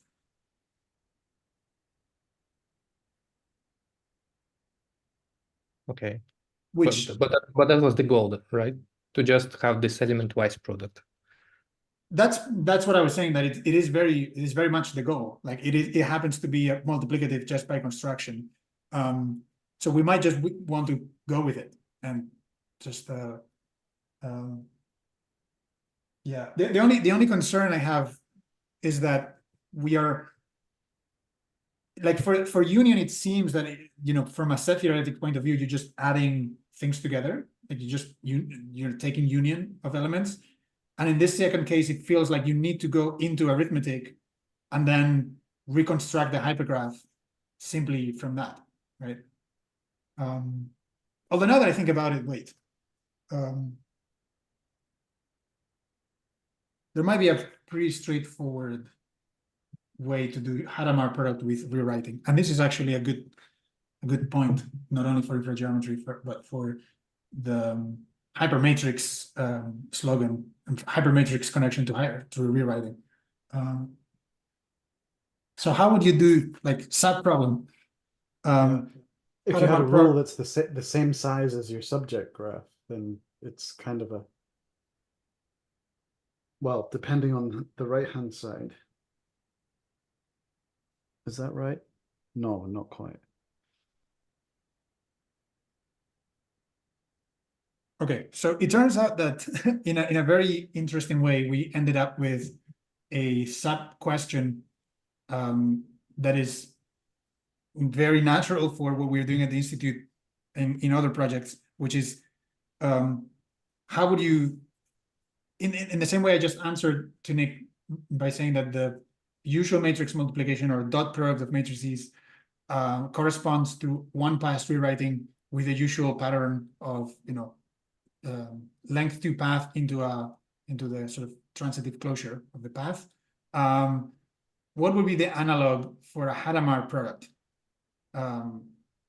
So super quick recap of Hadamard product. Remember, Hadamard product is defined for simplicity. Let's assume two matrices of the same size. You can imagine that's only where there's intersection between two graphs or something. So just for simplicity. And so maybe consider like a Hadamard product on a sub hypergraph. So you have a big hypergraph and then you just have a tiny one, because it's you think of it as a left-hand side of your rule. So that one you basically try to match on your giant hypergraph by vertex. That's where the multiplication happens. the Hadamard product in that particular place, only where the intersection of vertices. Correct. Yeah, that's right. So, but yeah, but you still will have to define something, you know, A star B, some operation with two potentially large hypergraphs, right? No, that's by extension would be the same. You just define it first how it acts on the intersection of vertices of your left-hand side and your input hypergraph, right? When as soon as you define this problem, how it works for this little case, then you just left-hand side should be as big as the input hypergraph. Which is what I was saying prior. Yeah. I mean, what I have in mind, I don't know if you're referring to this. What I have in mind is, because these are labeled rewrite rules, and this is a bit more subtle than just drawing on a piece of screen here. Like if you had this situation and this was labeled A and this was labeled B, Hadamard product, you could just draw like this, with this being labeled A cross B, right? No, you assume your left-hand side is already contains both hypergraphs that you're trying to multiply. Yes, which is also the case for the point about the dot product, but you had something different in mind? I was thinking you have an input hypergraph that you want to apply this rule to, right? In order to just multiply it by some sub-hypergraph, this tiny piece, by vertex matching that is on your left-hand side of this rule. Wait, so you mean just basically increase the number of vertices there. So essentially your rule should be like, if you want to multiply it, it just should contain like a single edge. That okay, right? but how, I understand. And you're saying that if L happens inside H, some bigger hypergraph, right? Yeah. So I'm saying that your rule should look like you have like. Now I'm gonna draw it. You can draw. Like Yeah, you can draw. like one edge goes to 2, but would that not be like scalar multiplication of the function?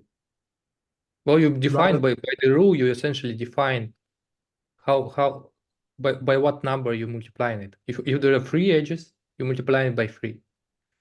Right? But you fix the edges, the vertices. If you want to multiply it, like particularly at vertex 1 and 2 of some big hypergraph. I see. Right? That's Okay, kind of but I understand, but I understand that this would just be the rewrite rule sort of expression of creating multi-edges, right? Yeah. Yeah. Well, but okay. I mean, that's perfectly valid. The question is, you need to know the number of edges that you need to create, right? That's what I'm not seeing. Well, you reflect it in the rule itself. Rule tells you what's your multiplicative. Yeah, but you need, but remember, Nick, we are trying to do A times B, right? So that's the information that you begin with. Which So is why how I'm do you saying know? this is scalar multiplication in a way. It's like, how do you know? Yeah, I think Richard, I think I agree with you. Like, how do you know the number?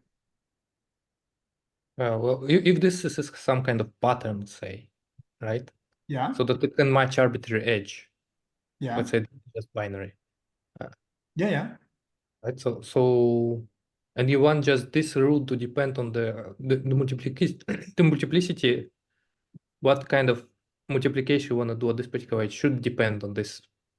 Sure. On the multiplicity. Yeah. I agree. What's kind of. Yeah. But I think what this is encoding is this operation, right?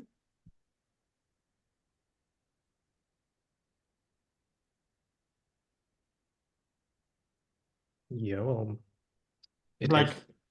or maybe like some little dot, not to confuse with the other star. It's like 3, like if I apply this to my hypergraph, or to my graph only pairwise or whatever, the adjacency matrix that I get out of applying one pass to all the hypergraph is 3 times the original matrix, right? Oh yeah, but then that's like you apply it to but if you want to apply it to a single edge, then you don't use the patterns, right? If you want to apply it to the whole hypergraph, you basically have to replicate the whole hypergraph here by vertex structure at least. So that, and then you put all the things you want to do with it.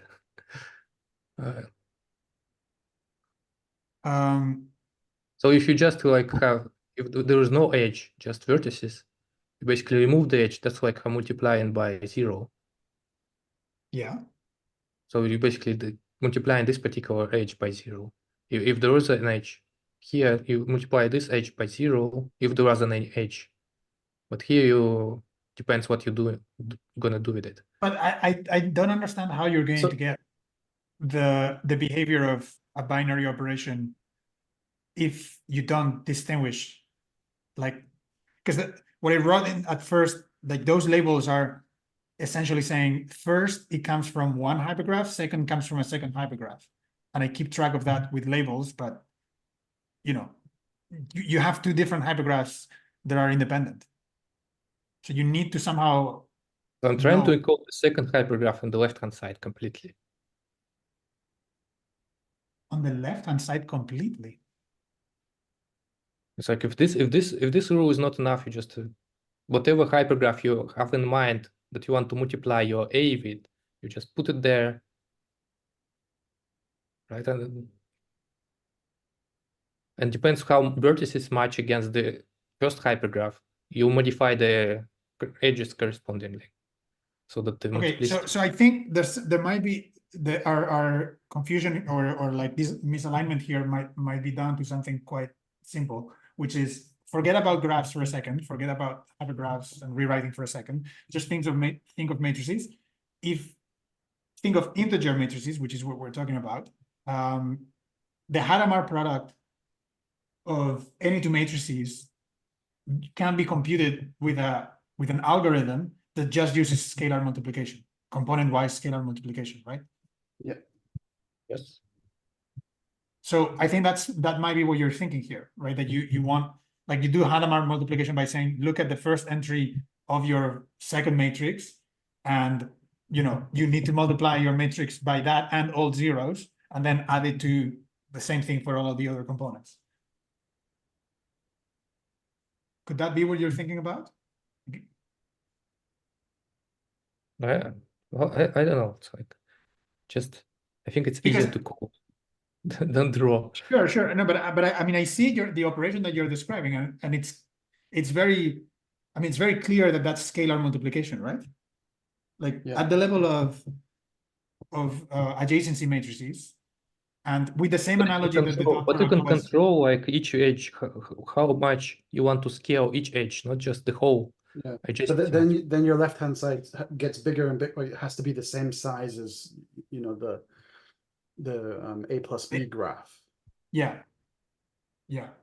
So it's in some sense kind of hacky. It depends on what your perspective is, but it's like, Yeah. what are we aiming Oh, they're for the in same this size. You're assuming if you want to multiply them, you already assume that you have to have A and B at the same size. They have the same number of vertices, so that Not they, necessarily. No, not necessarily. unless you like assume that you pad it or something. If you Yeah, well, yeah, not Sure, necessarily, but- because the vertex places are the kind of, the pre-image of the map, which takes you from place to multiplicity. So they can be disjoint, as we've just discussed, where in the additive case, that gives you some disjoint or disconnected components. In the multiplicative case, it allows you to kind of annihilate pieces of hypergraph where you have some zeros.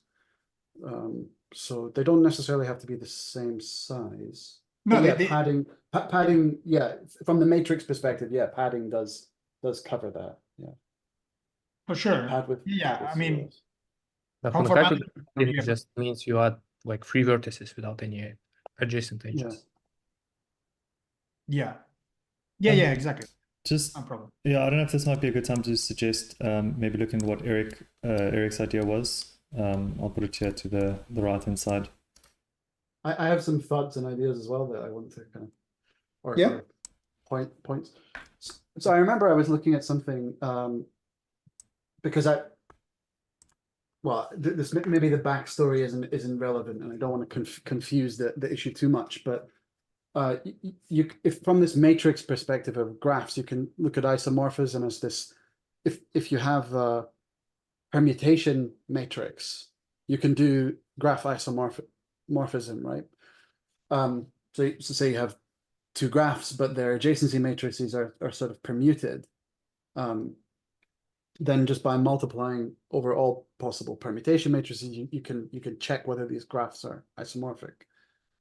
And when we're talking about Hadamard, there is this relation between Kronecker product and Hadamard product that exists. And I think with rewrites, you can sort of you can achieve something equivalent roughly to a Kronecker product. In some cases, maybe it's only in some restricted cases though. But that's where my thinking is going, is like, can we use the relation between Kronecker and Hadamard to recover the Hadamard product? But that's as far as I took those thoughts.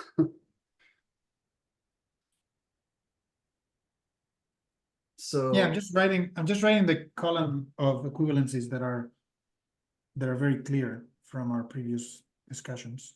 I saw James pasting some things into the thing. So Yeah, maybe how do you do that? You just click paste. You just go Control V. Or Yeah. Where did it go? Oh, right. Over here on the left hand side. Is this one that you? Oh, I see. Oh, sorry, I'm moving around too fast. I'll put it back. Okay. No. If I just do paste, no, it didn't work. Wait, maybe because I. Oh, do you want to paste an existing image? You have to select it first. It should be in my clipboard. Anyway, let's let Carlos. Let me just try doing that. What are you trying to paste? Just something from my clipboard formula. Oh, formula. Oh, that formula I took a screenshot of using latex, quicklatex.com. And so that's just in the screenshot image that I pasted in.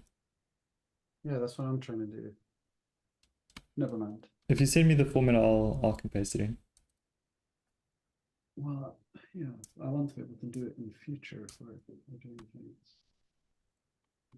Send you this link here.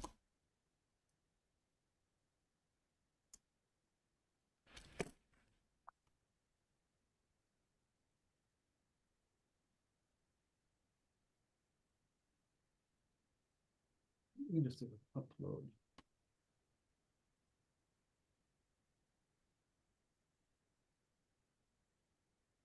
Oh, I got it.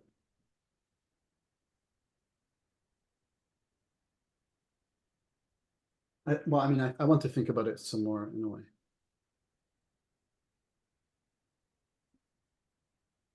Because it might be sort of similarly hacky.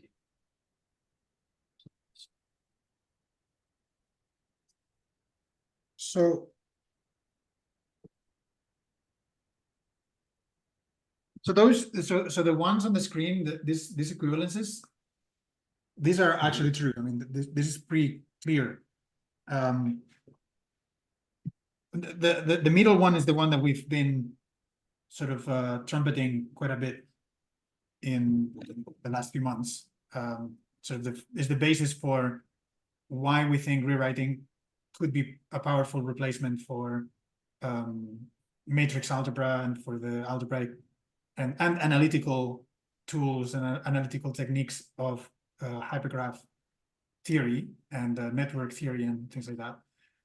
But the other two, I mean, I kind of neglected, but there's just more to the because they were more the matrix algebra side and not the pure algebra side.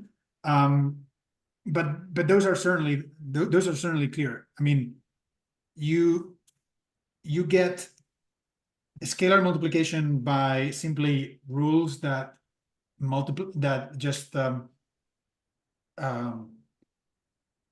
insert new edges at every. Yes, that basically duplicate edges. And so then the scale of the multiplication equals the multiplicity of the target of the multiplicity of the output, right? So that's very natural. And then the Hadamard product, I think, is quite natural as well. So I want to make sure that what Nick was suggesting just fits naturally, and we can see where it lands on this, because the Hadamard product, if you do the rewriting as labeled in this particular diagram, then the multiplicities are worked out, right? Because if you apply the one pass, so here what's absolutely crucial in this is the fact that we're doing one pass, obviously. So remember that one pass is this idea that you do all the possible pattern matching and you fill a new graph on the same set of vertices that is otherwise empty, right? So you pick up all the matches and all the outputs and you put it in an empty hypergraph all together, all at once. So one pass, right? So Yeah, what this means is that there's no causality involved, right? There's no causal interference between the different rewrites, right? So you take all the one-step future of your initial state, and only the updates get added to a new hypergraph that is otherwise empty, right? It only contains the information of the updates, right? So under that algorithm, this is clear, and the nice thing about the Hadamard is that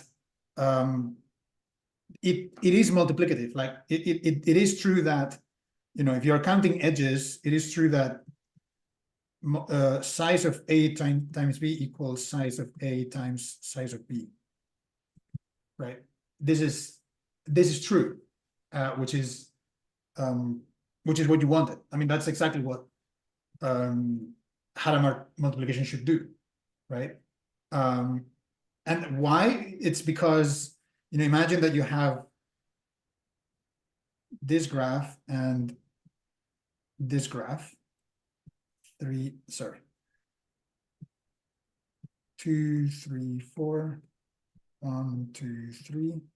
So imagine I have 1 here, I have 2 over here, I have 2 over here, and I have, I don't know, 2 over here, whatever, right? So if this is A and this is B, if I take Hadamard, I'm gonna draw a graph on 1, 2, 3, 4. Let me just relabel well, it's ours.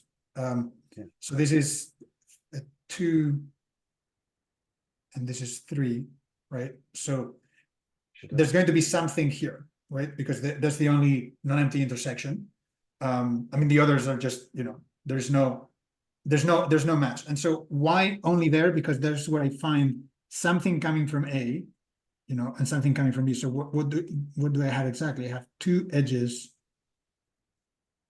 coming from A, so I label them A, and I have 2 edges coming from B that I label B, right?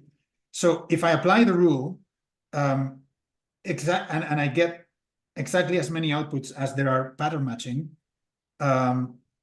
you would see that, you know, pick one of the A edges, then I have 2 other B edges, so I have 1 and 2 outputs, each of them being, you know, one edge, and then pick the other A edge, then there are 2 B edges for that one. So there are another 2, right? 1 and 1. So the one pass algorithm, what it does is it takes all these outputs and puts them together on the same hypergraph. So the final result has 4 edges, which is 2 times 2, right? So this is not like 2 plus 2. It just happens to be by coincidence. But yeah, I was going to say 2 and 3 is a good. Yeah, exactly. So if I had even just 1 here, you know, the point applies. You know, you have 1, then you have, you know, 2 times 1, 2, right? So I just have this diagram now, right? And only 2. So it works perfectly fine, right? Like the multiplicity of like this is locally multiplicative, and the Hadamard product is recovered by some rewriting scheme when you are doing labeled rewriting. That's the whole point. That's how you can get algebra back by remembering. So Nick, where does your construction fit in this?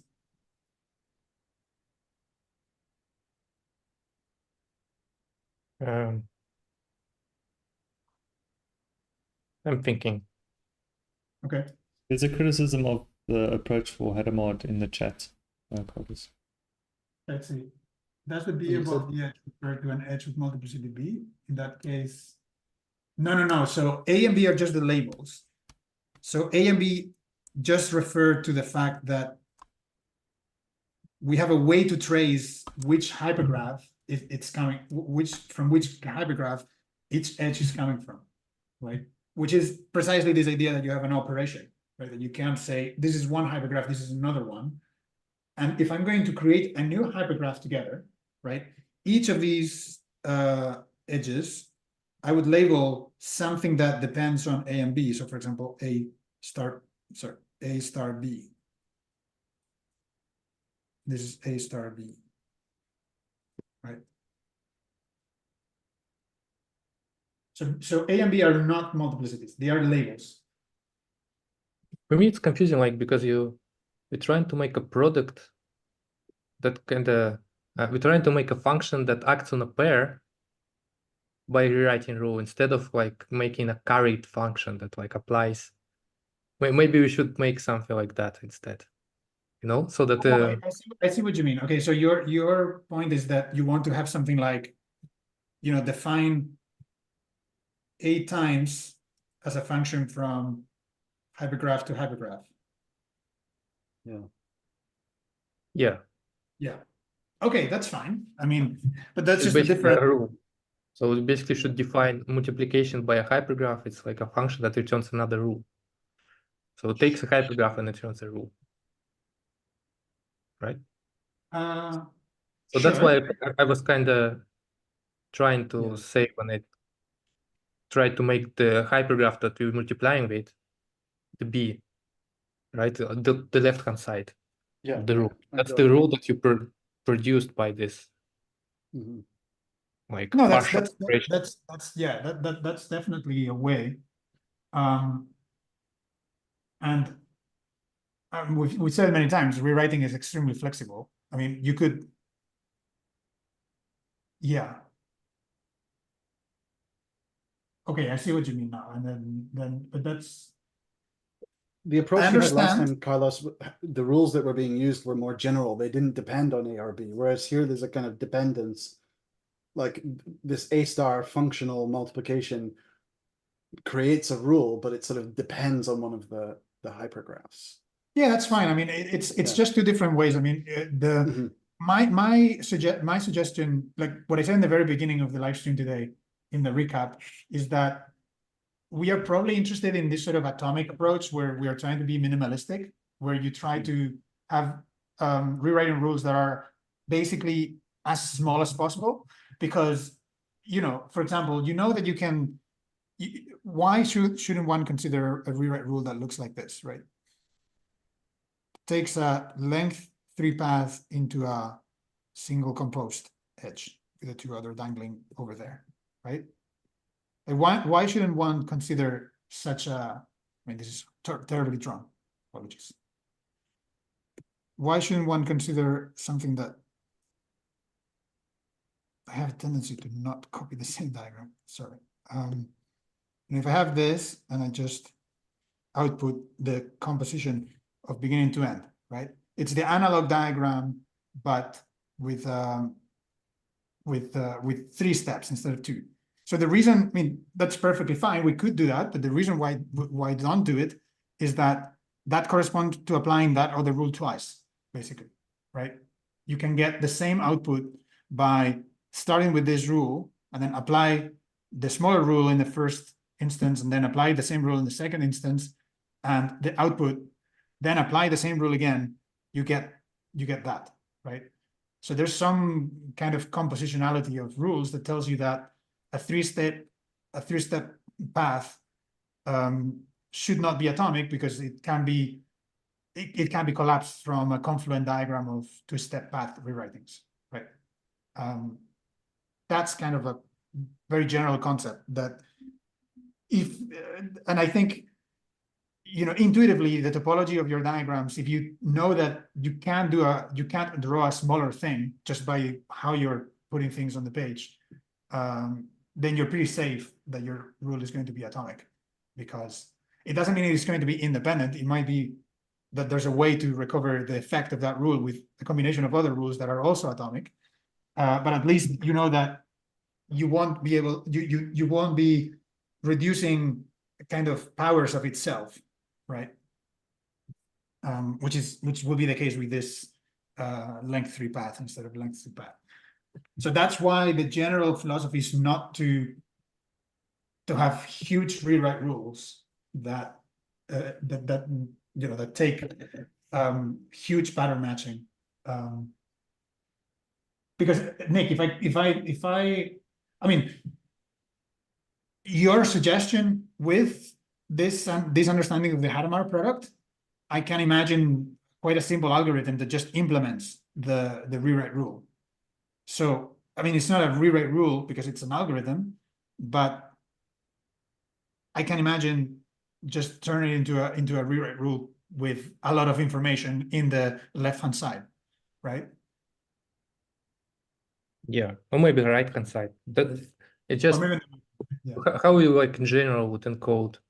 We can even make a rule itself be a hypergraph somehow, right? To encode it so that it's in the same category, basically. Sure.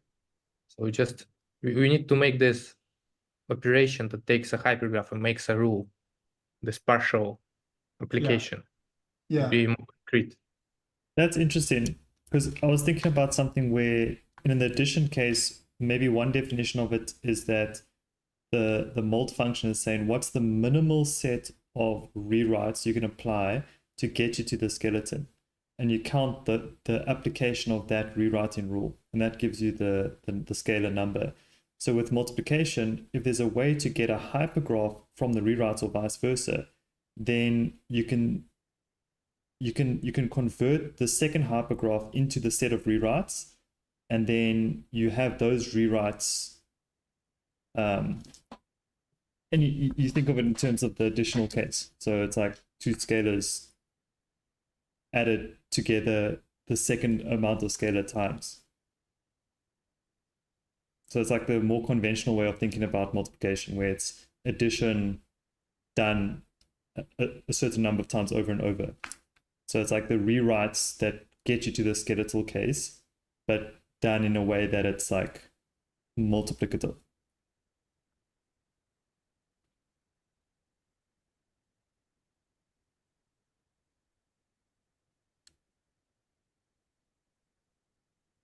Yeah, I'm just for completion here.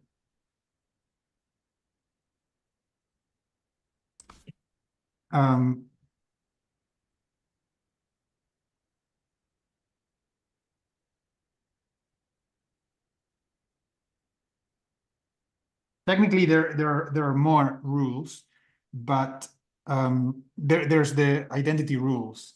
But you can do addition by also simply by essentially the labeled identity rewrite rules, right? So if you have anything that comes from anything that comes from A gets mapped into A plus B, anything that comes from B gets mapped to A plus B. And then if there is overlap between A and B, then you just look at the exact patterns of combination, which, you know, you can all reproduce by saying one from A, one from B, and that goes to the same pattern, but A plus B, right? So I see there's a comment here from Brady.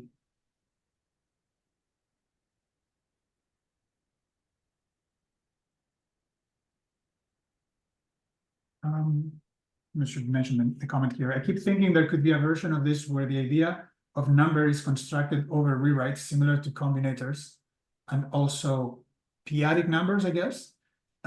This would integrate rewriting more fundamentally along with foliations and causal relations and avoid just wheeling in natural numbers.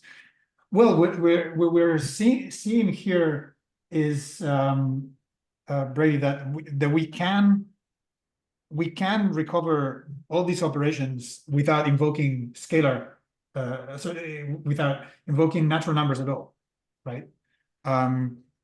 The crucial part is the one pass, right? And you know, we will revisit one pass in probably next week when we do the explore and learn. So you're saying it's a requirement to do one pass? Because with my idea that wasn't very strongly articulated, or like, I don't have a very clear way to describe it, but it's almost like saying it's not for the addition case at least, it's not the one pass set of rewriting rules that gets you to the skeletal case, but it's a case of like how many times can you apply a atomic rewrite to get you there, and that gives you the number. And those are the foliations. So the foliations is like the weight, something like that. Yeah, but well, the point was that we want to, so the game here is that you want to observe natural numbers only when you take multiplicities of a hypergraph, right? You don't want to include you don't want to sort of count anything in the process of what you're doing. You just want to say the output, you know, any state hypergraph, any extant hypergraph that I can compute on, I can just read off multiplicities, and those are the allowed notions of natural numbers.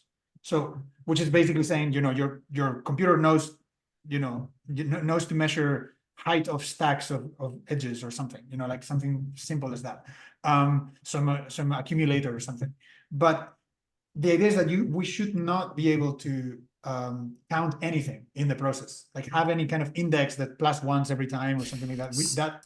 That should be like not allowed. So that's interesting. So, I mean, aren't you kind of wheeling in the concept there of numbers just by defining what a count is? I was thinking like the function mult itself is a series of rewrites. And that series of rewrites doesn't matter what you attribute you can't attribute numbers to it.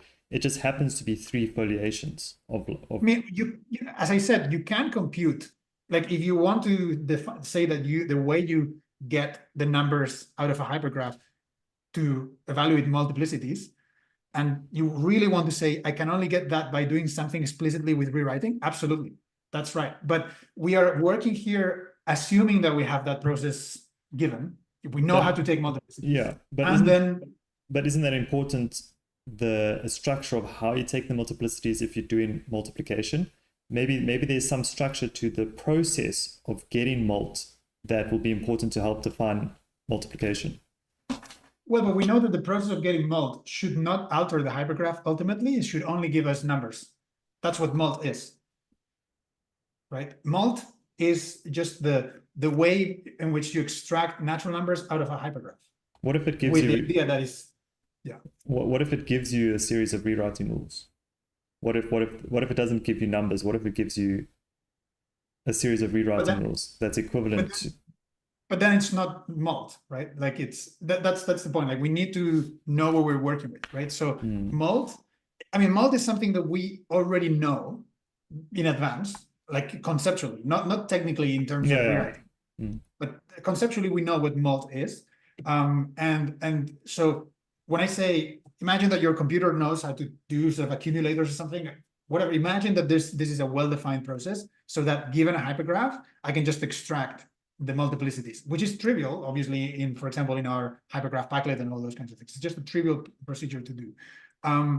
So assuming that, the game now is not only assume you can do that, but also assume that you cannot get natural numbers in any other way, right? Like as a game, kind of as a set of constraints that you set yourself. Think that you can get numbers by measuring multiplicities, which is basically you take the hypergraph, project down to the skeletal, do some rewriting, your idea perfectly fine, like all great.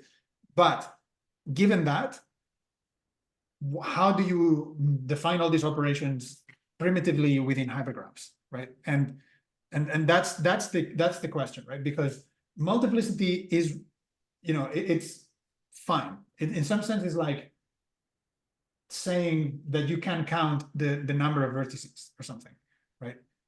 It's basically, you know, that's basically what it is. You're counting at the level of, so in a very philosophical sense, yeah, it's great to say, well, imagine that you cannot count at all, and that's not involve natural numbers at any stage. Fine. But we are not here. We're not doing like foundations of hypergraph computing. We are doing infrageometry, which we have a sort of more targeted goal, which is to get something like local functions working. Because we have paths that do have a very natural interpretation as sort of journeys through these edge places and so on. Then if we get something like numerical values assigned to places, then we're very close to geometry, because so that's the motivation I mean, that's what Nick had in mind, I imagine, when he suggested to look at multiplicities, because multiplicities do that. We could, I mean, before in the infrageometry development history, before we just said, let's do that by hand. Let's assume a collection of such assignments that just given an edge gives you a number, right? Just artificially in some sense, and we didn't like it because it was invoking an artificial assignment that didn't just look at the hypergraph structure itself. We have slightly replaced that notion here just by saying, if instead of just simple hypergraphs, you consider multi-hypergraphs, then those numbers could come from multiplicities themselves, right? And so that allows us, and I think that's beautiful, because then all this interpretation is allowed, right? If all those things, if you do all those things with some values that are independent from hypergraphs and sort of sprinkling values of other number fields on top of hypergraphs and so on, then this interpretation via rewrite rules is no longer possible. Or if you want to do it, you have to actually infuse your rewrite rules with the same number fields, algebras, and so on, which is, in my opinion, a bit like defeating the purpose of this whole thing, right? So I don't know. I feel like this is a strong indication that we should probably take the. I mean, as a summary of all we've said, this is probably a strong indication that Hadamard product should be local multiplication in infrageometry. And so so if you can yeah. elaborate on that, why not matrix multiplication or Kronecker product or Lie algebra brackets? Like, why would that be the better option? Well, we don't have those. The options are on the screen, basically. Okay. So yeah, I mean, we don't have many choices. Okay. So if as for now, the operations that we know how to do with graphs are essentially on the screen. We know how to add them, and that's additive. So we have addition. That's one of the things that we wanted. Now we wanted something that is multiplicative, something like local multiplication. Basically, the two candidates are dot product or Hadamard product. Okay. I think Kronecker product, Kronecker product crucially augments the number of vertices. So Kronecker product, I believe, probably corresponds to the tensor product of graphs in that list of possible graph products, because it actually multiplies the number of vertices. I don't know exactly if it matches the technical definition, but it is in the flavor of tensor product or Cartesian product, which actually takes the Cartesian product construction over vertices. And we are, in all these operations, we're taking the additive union construction over vertices, right? So the two options are matrix, so the dot product or the Hadamard product. And it is fairly clear to me that the dot product does not capture. So the dot product is going to be an operation that is probably very important for paths. It's sort of a path flavored rewrite rule, right? But it doesn't capture what we want, right? Because in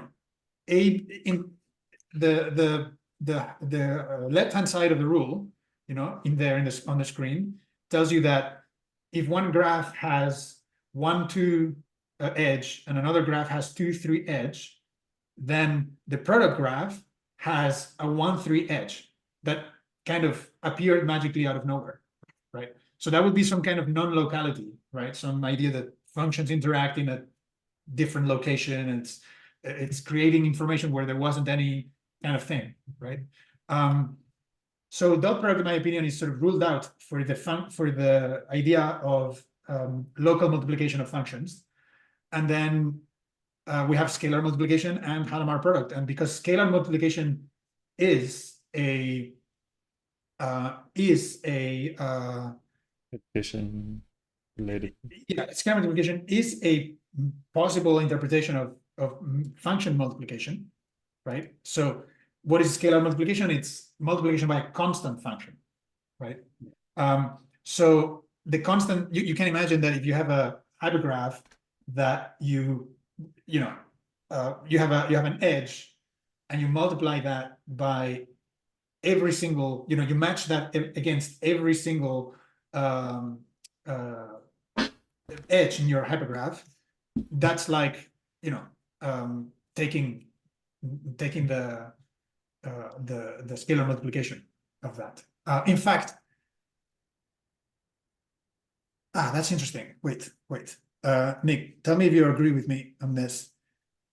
Isn't it true that I think you can just construct, this might be a good example for one of your things. Since scalar multiplication is a hypergraph to hypergraph construction, right? That only takes one hypergraph as input.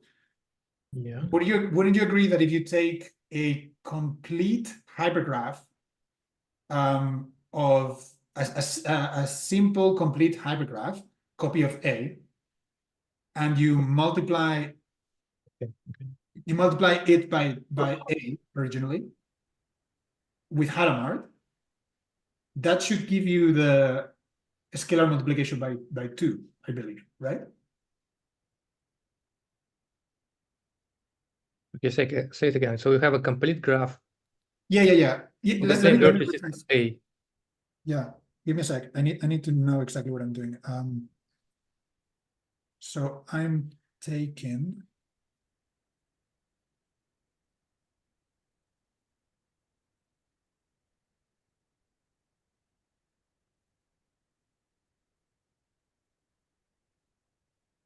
Yeah, the idea is that you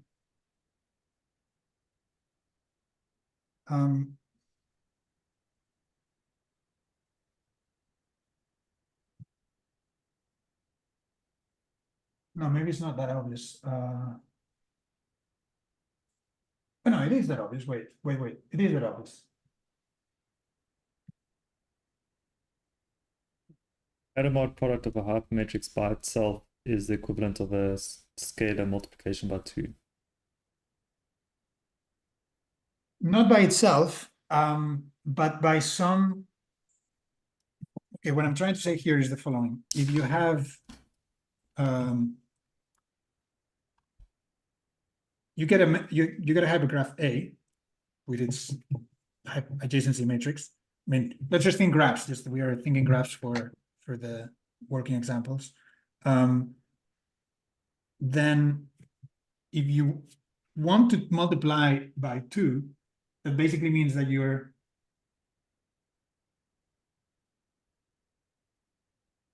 everywhere where you have an edge, you will have twice. Everywhere where you have some edges, you will have twice that amount, right? So doesn't it mean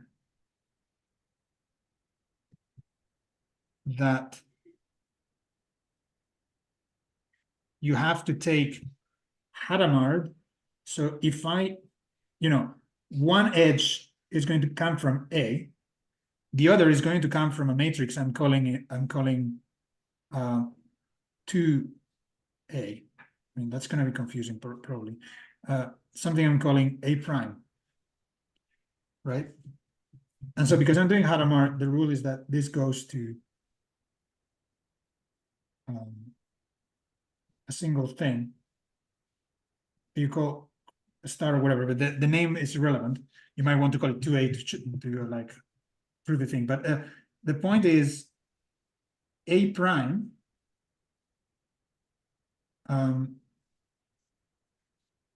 wait. So if you want to do, yeah, I think that works, right? So A prime could be n times A. And what this means, okay, so let me call it differently. What is this? A sub bracket n or something, I don't know, some notation from A, which what is the following is the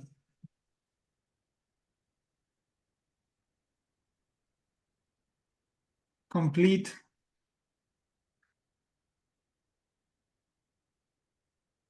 graph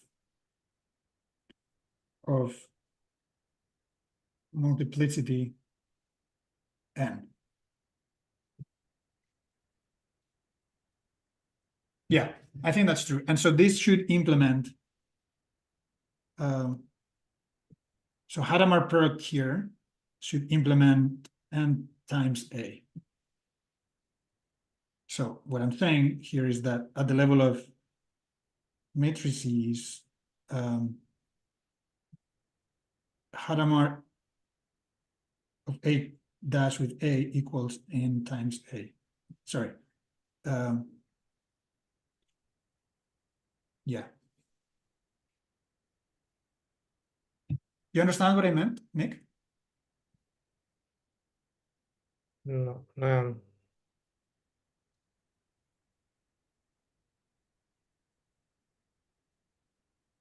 So yeah, multiplication, Hadamard multiplication by a complete graph is like a scalar product. Yeah, and depending on it's a complete graph, but it might be sort of thickened by multiplicities, right? Many copies the same complete graph, right? Because if you have just a simple complete graph and you Hadamard, that's the identity, right?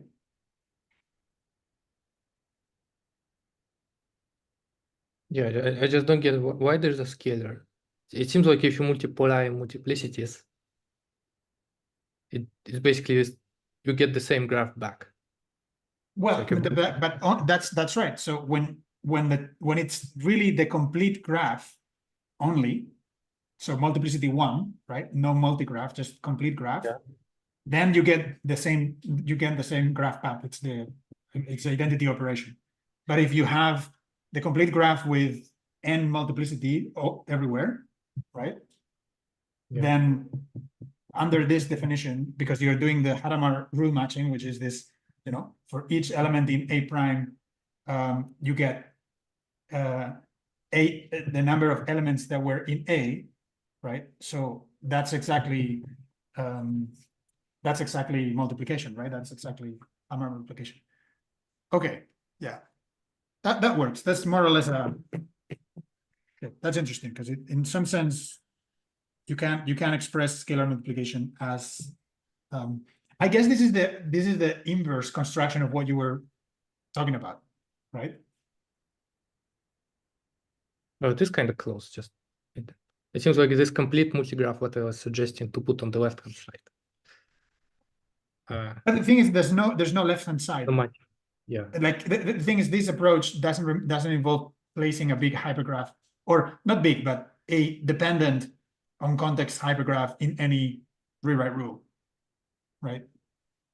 It says that, I mean, you need to construct a hypergraph in the process by saying, you take A, then you construct its complete graph on the same vertices, and then you take its nth sum, so you like thicken it n times, just by adding itself n times, right? So this equals like, yeah, add n times the complete graph, and then you just take those two graphs and just apply the one-pass rewriting that corresponds to Hadamard product, and the output is the same as the scalar multiplication procedure.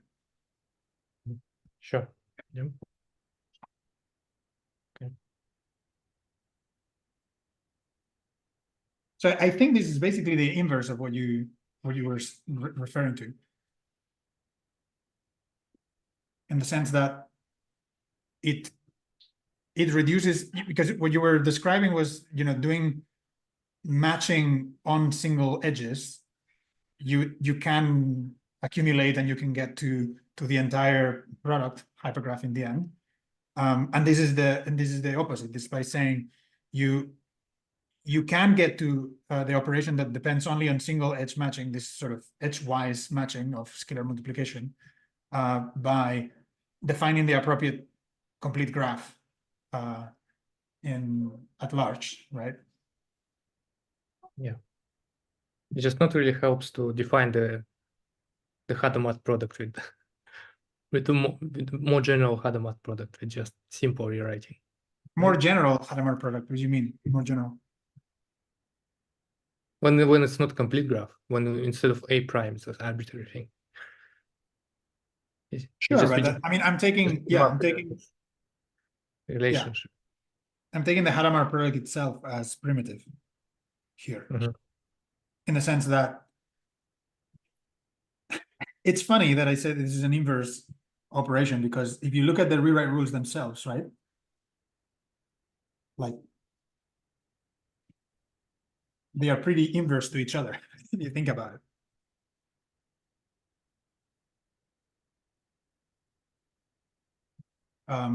Anyway, I think this is a good bit of progress. So just to summarize, what is becoming obvious, in my opinion, is that Hadamard. So I think there's two pieces of good news here. So on the one hand, we have a strong candidate for local multiplication of multiplicities. So infra functions, we seem to have some nice candidate there, which we had this detour into just graph algebra to discuss what was the natural expression of those things under rewriting, and we indeed verified that these things are perfectly expressible just in terms of rewriting. So we are well within the realm of hypergraph computing, so to speak, and in some sense we can be safe to say that the operation of Hadamard multiplication of graphs defined in this way. By the way, does that exist by any chance? Or Hadamard? What does exist? Hadamard graph multiplication. I mean, Probably just multiply the adjacency matrices. it's just multiply the adjacency matrices with Hadamard, right? So yeah. Hadamard, yeah. Simplified mathematical model graph Hadamard. Yeah. So I mean, it exists clearly because it's just Hadamard product for adjacency matrices. So we're not inventing anything new, which is always great to be sort of well within understood territory. Okay, but so I apologize to the viewers and to you guys that it took us, I don't know, a couple of hours last week and a couple of hours today to just get to something so elementary as to say, oh yeah, you have a graph, then Hadamard of the adjacency as product, which is exactly local multiplication. But I think we learned a couple of important things today. One was that local functions are indeed well captured by multiplicities. I think this is getting further established. And then that all these operations with multiplicities as infra functions, and trying to not really know anything about arithmetic of natural numbers and everything popping up naturally in some rewriting scheme.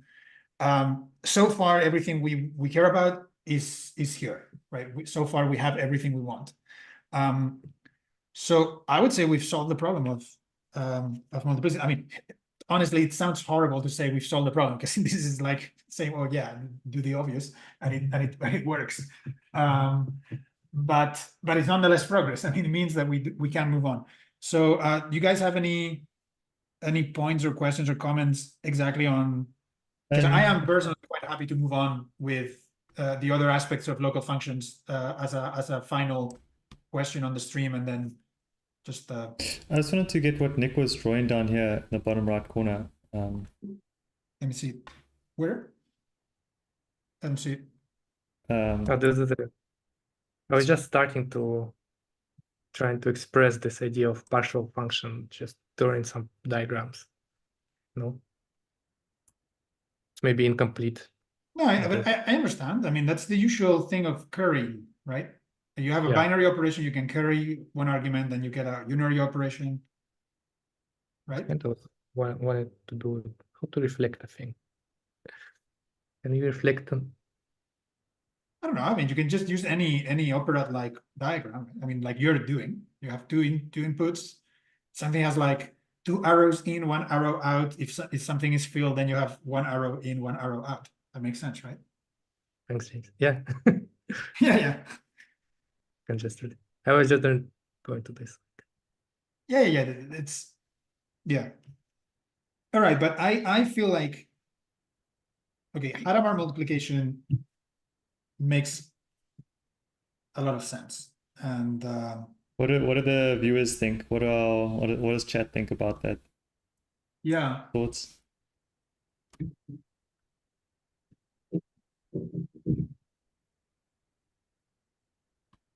Curious to know what people are thinking about it, but I'm pretty confident about this direction. Now, remember, I don't have it on the screen because we just moved from the other whiteboard, but there were 2 other notions.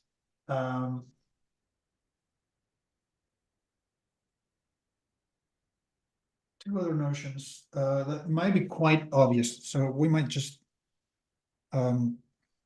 yeah, if anyone is watching and you want to leave your thoughts on the Discord, that's the best place to put it, because the YouTube chat is, although we're monitoring it and we will copy and so on, just Is it? Yeah, I know we've gone almost 3.5 hours. Is there a way you can draw like a hypergraph example from the one up here? Would you be able to visualize the Hadamard product as like a final example? it's there already. Which one? Yeah. Yeah, Multiplicity. Okay.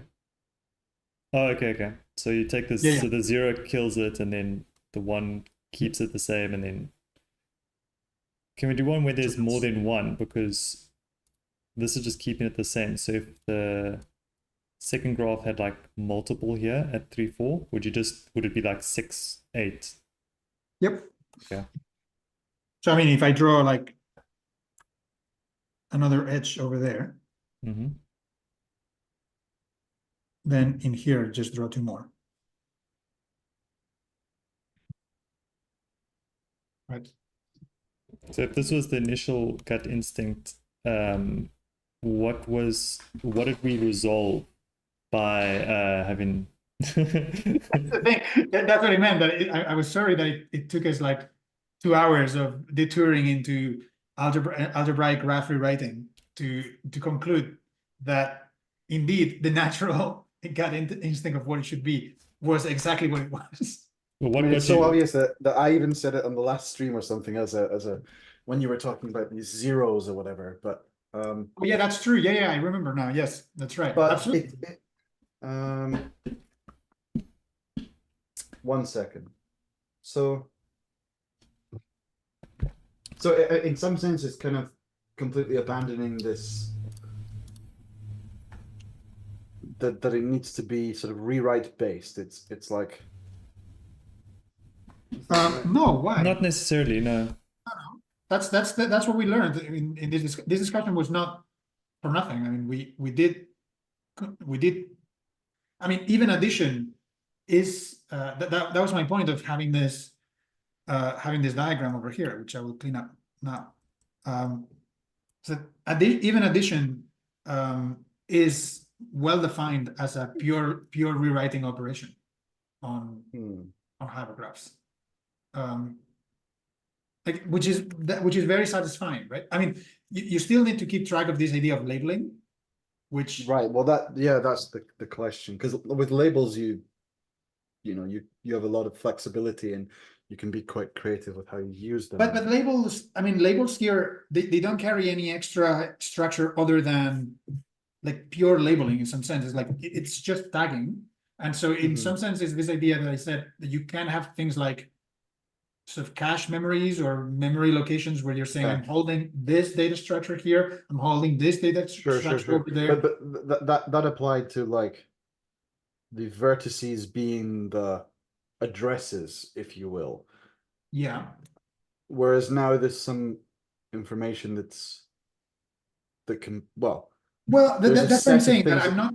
That's what I'm saying. That I'm not suggesting that there should be some more information on edges themselves, but that the labels just represent sort of the causal origin of these edges. Yeah. It's like tracking the operations that produce Yeah. that edge. It's Yeah. like Exactly.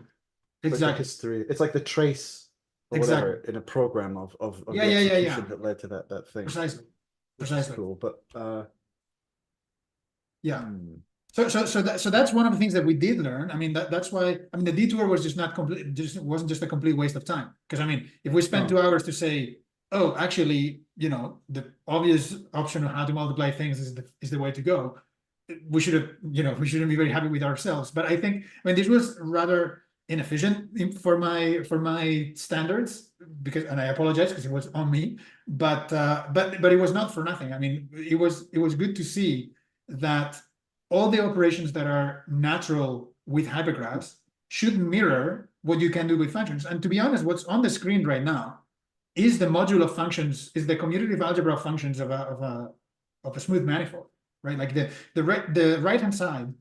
I mean, the middle one is actually composition. So bracket the third one from the top is composition of functions. So maybe, you know, forget about it for a second, but you know, a plus b 2 times a, or n times a, and a star b, those are the 3 things that you can do with any function on a smooth manifold, right? You can do addition, you can do multiplication by a scalar, and you can do pointwise multiplication, right? So those 3 things exactly recover the geometric notion of function.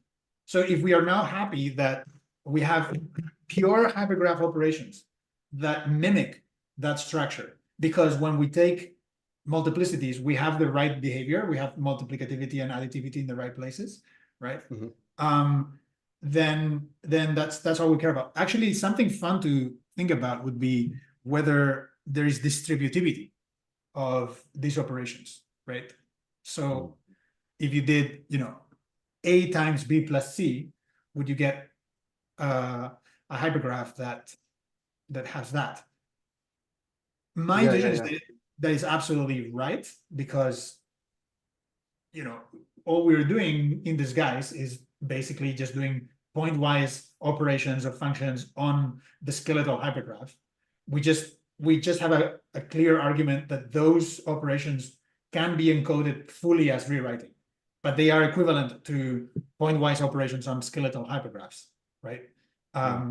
So then I just answered my question. Yes, it would be distributive because pointwise operations are distributive. I mean, they satisfy the same axioms as the numbers themselves. So well, at least the non-invertibility sensitive axioms. So okay, so that's a great thing to learn. So that's a big takeaway from today's session. The other thing, just as closing thoughts, is that having this as sort of the groundwork for functions for infra functions, then the value set or level set, you know, this idea that you take a value k and you think of all the places in your space such that your function takes exactly that value, you know. It's interesting now because this is okay. So this will be asking, you know, what is the skeletal hypergraph of a hypergraph, of a spatial hypergraph up to multiplicity k, right? Not up to, but from multiplicity k, right? Or rather, actually, at multiplicity k, right? So this to say, you know, ck c0. It's masking off all things with that multiplicity not equal to k. Yeah. Correct. That's it. That's as simple as that. What Richard just said. It couldn't be more succinctly put. So yeah, so that's easy. And then the vanishing ideal, that's the other notion. That one I didn't quite parse when you mentioned it. Oh, no, sorry, I looked at it. It's like Yeah. No, Poly- yeah. I'm just Yeah. writing it here to see if so this would be given a set. So given a sub hypergraph, this will be wait.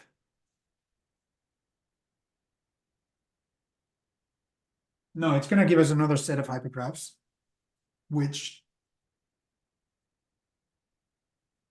basically gives us another set of hypergraphs such that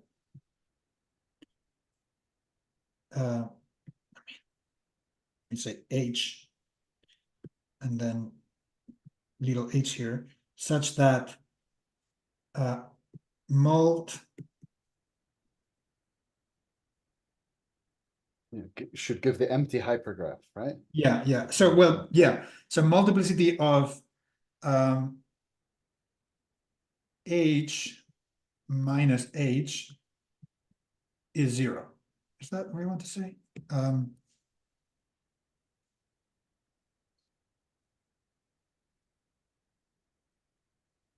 Like the polynomials belonging to the ring should zero out within a given algebraic variety. That was the No. So it's just, I mean, similar in this. All I'm going to say is that h is 0 exactly on h. So maybe I just should say that. But what does that mean in terms of, so h restricted, it's well, of course, it's Hadamard. they're all Behold, yeah, that they're all that's disjoint. what we needed. That's what we didn't have before. H star h equals 0. There you go. Okay, that's what we were missing earlier, and that's what we have now. So they must all be sort of pairwise disjoint. Is that right? Well, what it means is that the support for little h is how to say, the support for little h is outside of capital H. Yeah. So the non-zero parts of little h. Oh, I see. Right. Well, I mean that's maybe.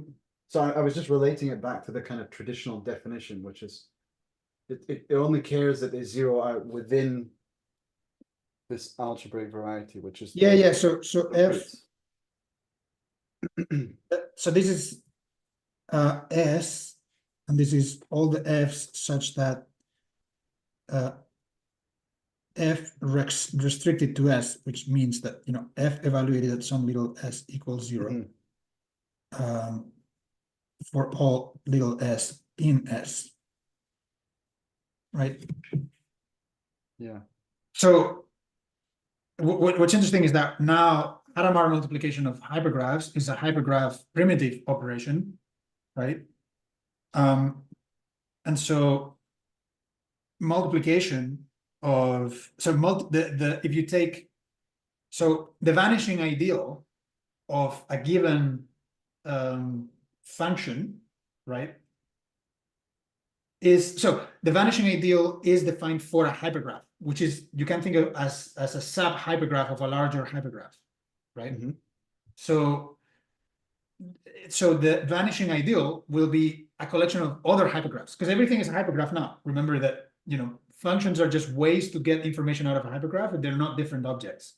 We only have hypergraphs to work with as primitive objects. So the vanishing ideal will be made of hypergraphs whose multiplicity will have some property that relates back to the original hypergraph. And that relation is that when you take the Hadamard, the multiplicity of the resulting hypergraph is 0 everywhere. It's like, some people use these notations like identically 0. So it's 0 everywhere. Right? So equal to the 0 function, if you like. Yeah, that makes sense.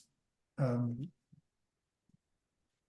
yeah, just to confirm that when I listed, didn't I list it? Oh no, I listed in my other, keep forgetting, we changed. Yeah, we had 4 requirements to claim that we had recovered local function behavior on hypergraphs. And I think we now have the full kit. We have additivity, we have multiplicativity, we have value sets as simply the hypergraph at an exact multiplicity. So you just scan for what hypergraphs. And by the way, if you're worried about how do you define a value set in terms of rewriting, well, that's easy because you just take the pattern that equals a multi-edge of multiplicity k, right? And then do the one pass with that rewrite, and then you get the skeletal hypergraph in that way, right? So you're forcing to get k edges on the same location of vertices. Anyway, so value set is clearly well defined. Vanishing ideal, again, same thing.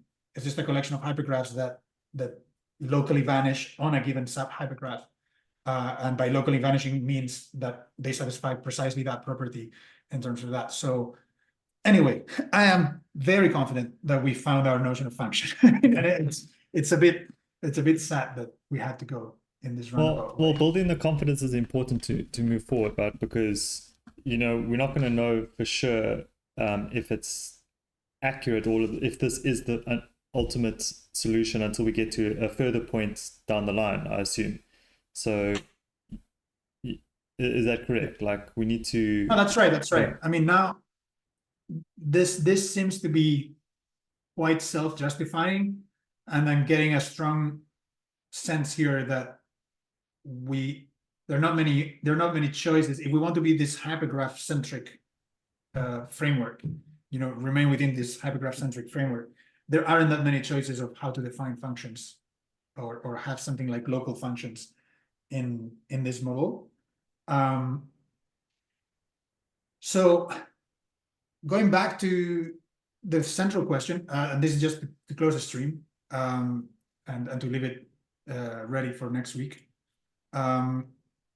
We are in a pretty good position, and it might be that we did a very long roundabout path to come back to a very familiar situation, because if we're taking multiplicities as functions, then basically the place graph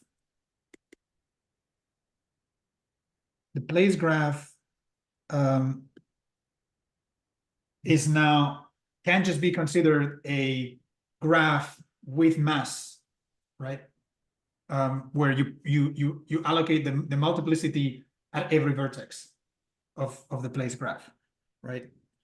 So I have something. Remember that some of these will be blue, some of them black, whatever, but I'm just simplifying. So each of these vertices correspond to either a vertex or an edge in a spatial hypergraph. And so you measure the multiplicities at each location, and then you give some numbers here, right? Like 2, you get 3, you get 1, you get 2, you get 2, whatever, right? Maybe you have some zeros over here. Yeah, something like that. So, but importantly here, you have 1, maybe you have a 3 here, maybe some other 0. So we are now in this situation, very, very square. Like we have landed exactly on this, which just looks like very run-of-the-mill network theoretic kind of premise of you have a network with a mass distribution, and you're going to look at possibly flow of that mass, or you're going to look at what is the score. You do paths of minimal length or something according to that score, or maximum length according to that score. Like there are many things that one can do quite naturally from this position onwards. And the question is, we need to scavenge in that pile of constructions that are given by this situation to get something like a directional derivative out of this.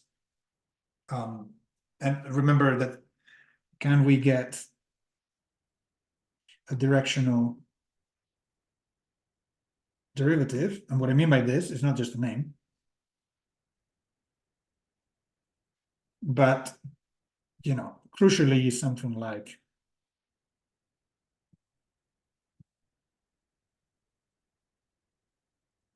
Leibniz rule.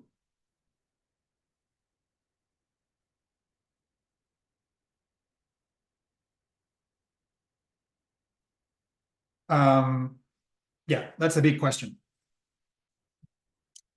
To be continued. That's the next episode on the infrageometry research stream.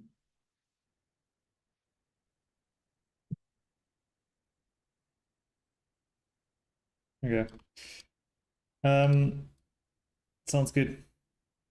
Okay, should we stop sharing and close off, or? Yeah, I think we're good to.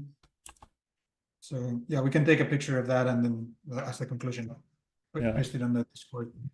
But yeah, I'm good to stop presenting. Great. So Richard, you said there's a way to save this, right? Export.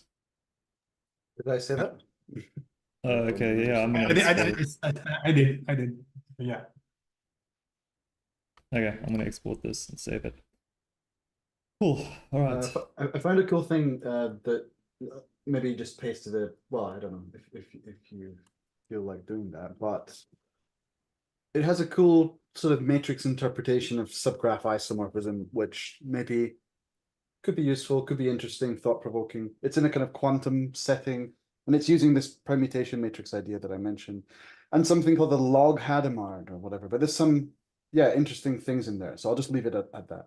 Maybe it could inspire some things down It's the a line. paper, right? Okay.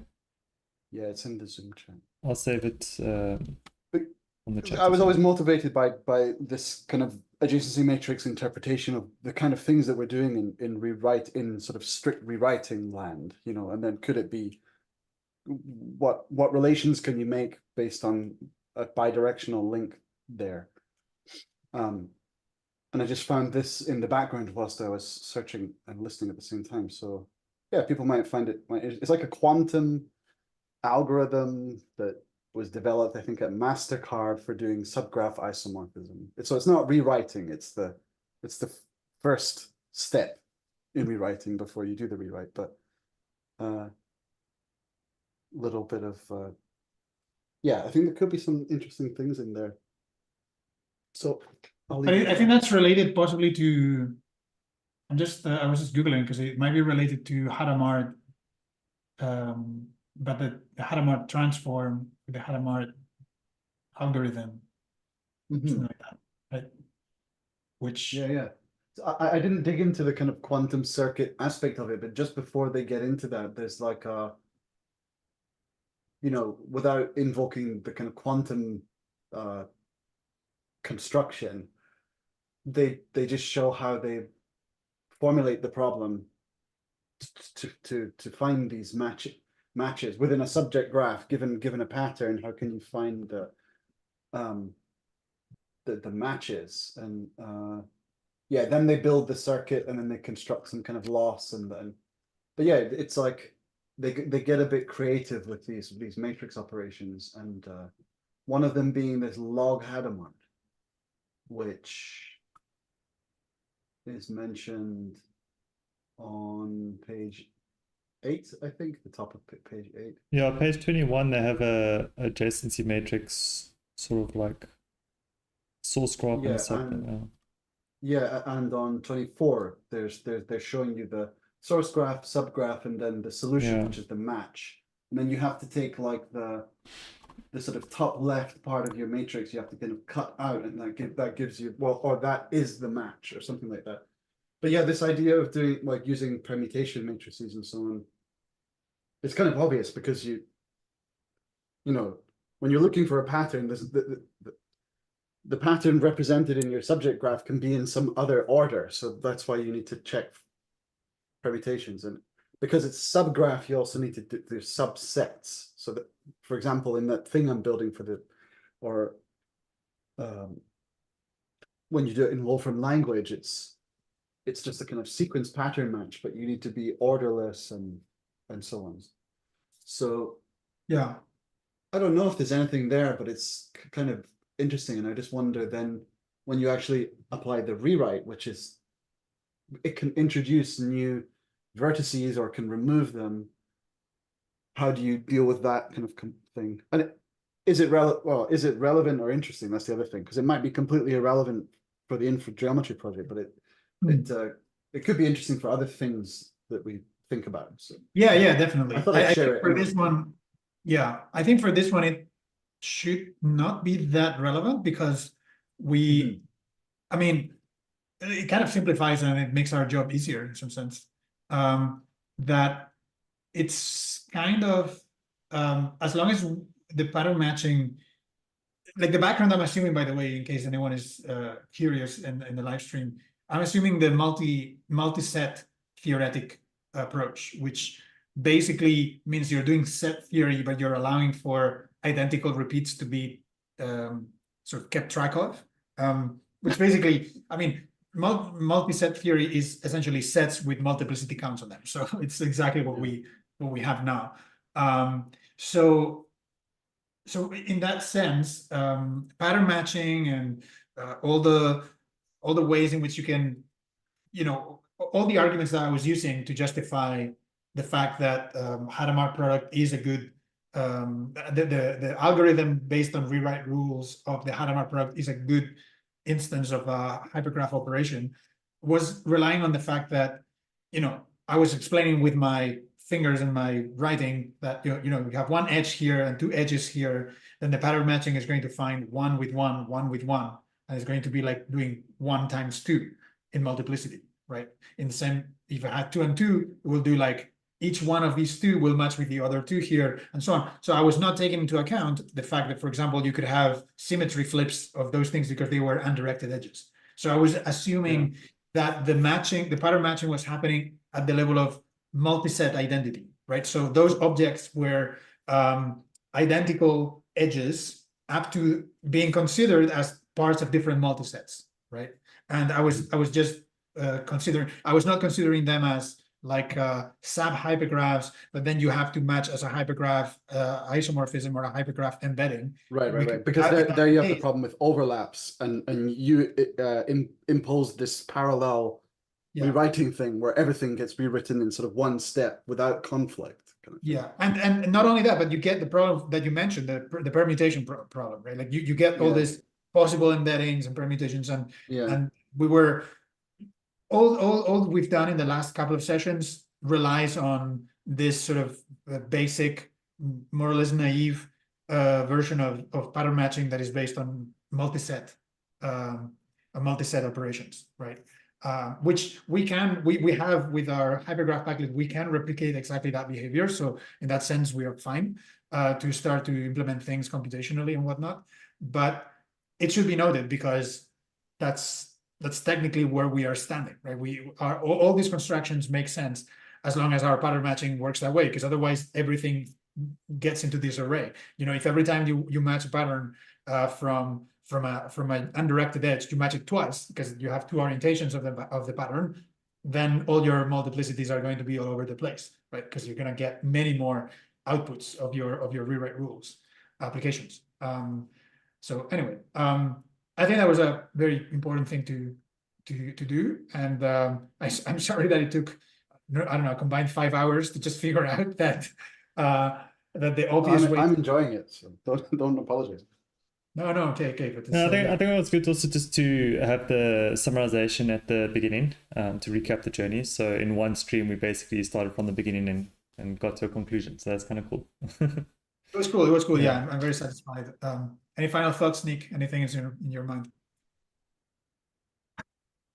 Oh, I guess thanks for the paper. I think I'll take a look. I just was curious about the quantum applications, how we can do something like more. Basically, I was looking for more examples to do in the quantum framework. Nice. Cool. Yeah, Nice. I would be interested to hear your thoughts on a later time.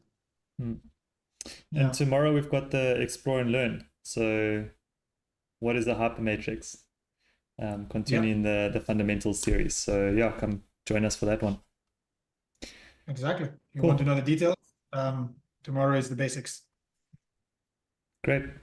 Okay, thanks so much everyone for today's session, and we